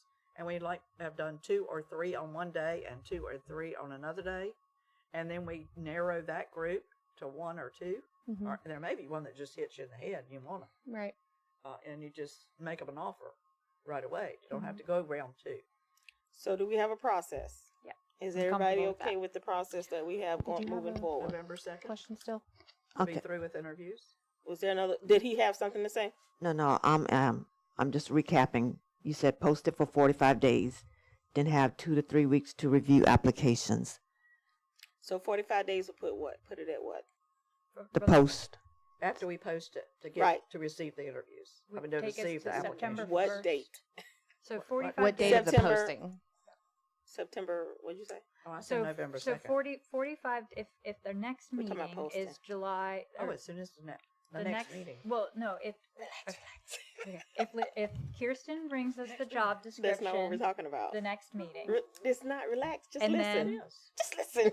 if Kiersten brings us the job, we're all getting tired. If Kiersten brings us the job description at the next meeting, and then we are able to post it, and then that posting lasts for 45 days, Listen. then that takes us to approximately the first week or so of September. And then if we have 3 weeks, and that gets us through all the budget meetings, it gives us 3 weeks to get through reading all of the applications. That puts us at October 1st for starting interviews. So we're gonna. Could be through by then. So we're gonna read all of those applications while we're going through the budget process. Well, only Because the ones that are because the within budget qualification. process is just getting started, really. The September Or is it meetings are mid-September? I mean, we make it Yeah. post it for 60 days instead of 45. I'm and thinking we'll get more 60. people. Okay. I'm thinking 60. That Yeah. way it puts us past the budget. Right. week. Because our 2 budget hearings are in And September. it'll also Correct. get more candidates. So post for 60 days. What you want to The say? suggestion that I sort of just summarize, I think, where we've gone, right, and pull us somewhere to the middle. If we have a goal of our first meeting in October, you all can at that meeting decide, do you like the applications that you have in front of you and want to start with interviews, or do we want to keep posting Yeah, it? because we have to vote on who we're going to interview. And so if we have that conversation at your first meeting in October, then you have all of the time that has been posted during budget season. You don't necessarily need to make any decisions on applications. And then that's just our next milestone where we say, okay, October, we're going to decide, keep it posted or start interviews. I like that. But you still have to read all the applications That's why I in said the middle November of 2nd. budget season. That's why I said November 2nd, because it gives you a little leeway. Or even the middle of October. That gives us 2 weeks after budget season, at least 2 to 3 weeks after budget season is done, So your second meeting in My- October. No, I'm just saying, my mind is gonna be blown. I'm just saying. I don't have that many blood cells up there anymore. My suggestion is just to whatever date it may be, to just set your next milestone is at X meeting, whether it be your second meeting in October, first meeting in November. We're going to then have a discussion. Do we have enough applications and we want to start interviews, or do we want to wait for more applications? So someone give me a date. I would say this is my suggestion. It's gonna be August. Our application, we close the application at the end of September. Then we get the applications. That's too long. No, it's not. Then we get the well, whenever our last budget meeting is, Which is it doesn't September matter. And we don't need to post it until then, or like Shannon says, we're gonna lose them because they're gonna have another job somewhere. If we wait too long. I mean, the guy that we really like is, oh, sorry, I already got another job. You said November. We're talking about October. I didn't say for interviews. I'm all through by November. Right. So what I'm saying is, if in the September or at our last budget, then whatever applications we have, we collect them and we close off the application process at that time, whatever time it is. So end of September, the last budget day, close it off, and then we get all the applications that we have. And by the second week in October, we need to be. Not if you're posted for 60 days. I mean, we're not going to get it posted. If our meeting is, the first meeting in August is August 4th. I mean, think about it. It's August 4th. No, she said next meeting. The next meeting. Miss Debra. Is? What's the next meeting? That's next week, right? Oh, yeah, it is the 20th. Can you do it by the 20th? Oh, my God. I can do anything. Okay. All right. So we do There you go. August 24th, September 21st. So we're to October. I just said that. To even have first meeting of October is where we need to meet to say that who we want to interview. So that's just no, because I think our last budget meeting is the 25th to 26th, right? Of So just September. know we're only going to have 4 days before our next meeting to read over applications. How many applications you think I'm going to read over in 4 days? I can tell you, as I get them, I put them on an Excel spreadsheet. You're not going to get them until then. Oh, yeah, I am. Are you giving them out ahead of time? As they come in. As they come in. I can Okay. tell you, you can request them and they will give them to you. Yes. They copied them and gave them to me as All right, they came in, so- and I put them on an Excel spreadsheet. So if that's the case, when is it going to close? When are we going to close it? The application process. If you want to start talking about it at the first meeting. Well, Go back to it's the 2 45 months after days we then. post it. Go back to the That's the 45 15th. days, Of October. which is You go September back the to 1st. 45, Go back to the Go 45 back to days. 45, you're in the middle of her timeline. You go back to 45 days, you're in the beginning of September. Yeah. And we That's when have you wanna- budget season. We're still in the middle of the budget. Yes, sir. I forgot you were over there. It's all right. I just want to point out with the budget season stuff, the bulk of our work in budget season is going to be done in July and August. By the time we get around to the workshops are very easy, very light lifting. I don't know. I haven't experienced that. With the workshops? I'm sorry. Or no, I'm sorry. The workshops. The workshops are the heavy lifting. I'm sorry. Yeah, I'm sorry. It's I've late. not experienced that. The workshops are the heavy lifting. When it goes to the vote, in September, it's done at that point. When it comes before the council and The first two are the bad yeah, ones. the after readings, that, it's a piece of those are easy. The September part of the budget it's pretty much done at that point. Yeah. I mean, at the end of the day, it's y'all. It's not. Whatever your wish is, I'll do. Wow. It closes. Okay, well, how long is 50 days then? Since the 45 days won't work. Just 60. do it to the 15th of September, whatever that is. Okay. All right. Is everybody in That's agreement? about right. September the 15th. Can we do that? Yeah. September 15th, it closes. Correct. September's 15th. Thank you. But we have to get it posted by the end of July. We will have it posted. As long as y'all approve it at your next meeting. And that would give us still 2 weeks at the end of September to review and possibly longer, because I don't have the first meeting in October looking directly in front of me, but, Well, we've got a couple of budget here. We got a budget hearing. but it would here, give us too. 2 weeks to at least be looking over the applications, so that when we got to the first meeting in October the 6th, so we'd have an entire week into October to continue to look over it in that first. And then, and y'all saying this, we still have to sit down and talk about all of the other stuff that we said that we want to talk about in the middle of July and August. That's why I said November. Well, when I said October, it was an issue. Like it wasn't long enough. Right, November to actually hire somebody. But we were talking about interviews. Could I? Well, I was going Yes. Can I request that we make sure? Can I request that we do receive the applicants as they come in instead you of? can request from them. Yes. Okay. Everybody may not want Kim's to. the one but that'll get them. How about Darfeness or everybody, I guess, if on the meeting that's the 6th of October, if we not only, if that meeting's the meeting where we talk about the questions that we're going to ask, with the idea that we would start the interview process mid-October, the end of October. That make you more comfortable? We would have that discussion be ready to go. Also the meeting where if we did not get the quality applicants, and that's tricky. If we did not get the quality applicants that we wanted, that then we would also say, okay, if we got nobody, we'd have to push back. Would that make you feel better? October 6th? yeah, that's what I said. Oh, okay. That's, Sorry. That's what I said. She was like, no. And I'm like, what? Okay. I just gave us till November in case it took that long.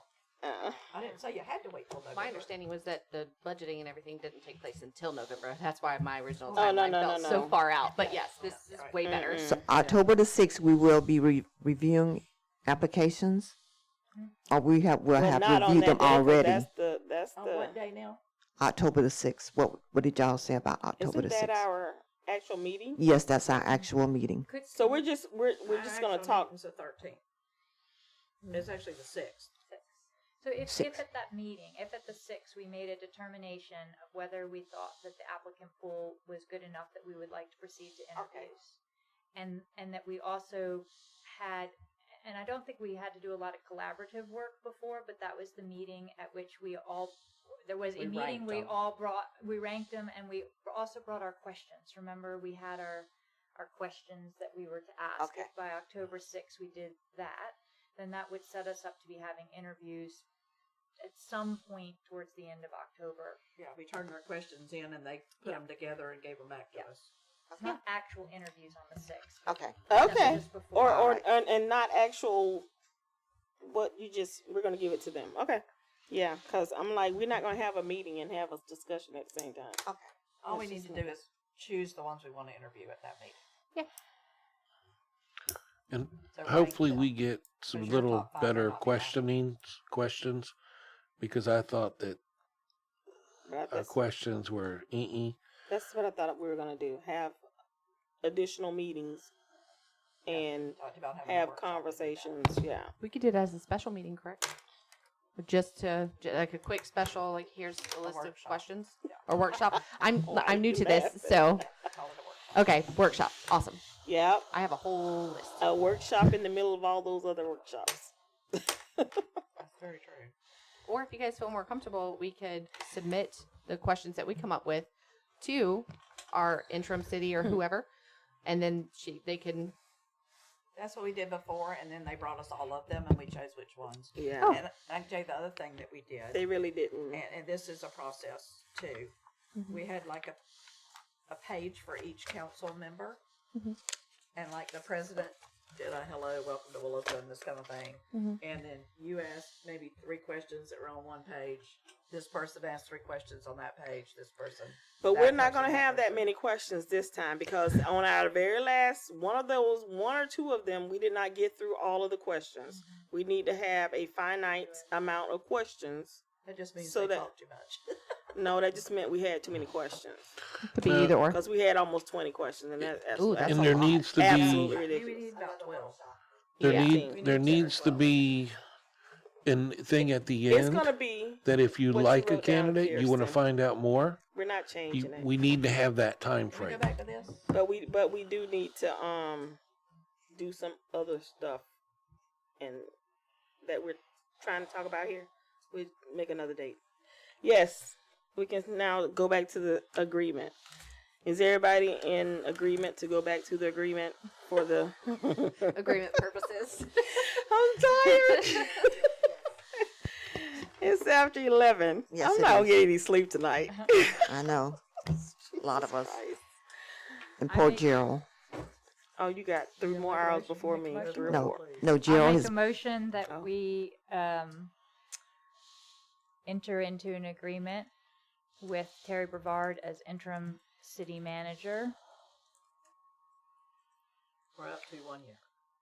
Well, if we're looking at 6 months, should we say up to 6 months? No, Year. Start all over again. up to a year. Because actually, you might have said it, but somebody had said it.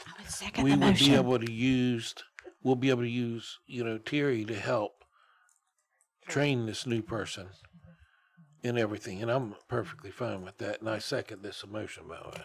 Ms. Debra, Okay, second. I already did. So if I can clarify, is the motion enter into the agreement with the changes that we discussed of that language, and I can bring that back to your next meeting? Yes. And then you want that, okay. All right, y'all. We got a motion and a second. Nothing else on the next meeting for me, please. You All have a right. lot to do by the 20th. I have a motion. I have a second. Any discussion from the public? Thank you. Any further discussion from the council? Whew, Lord, seeing none, I move to vote. All those in favor say aye. Aye. All those opposed say nay. Seeing none, motion passes 5-0. Okay. Yay.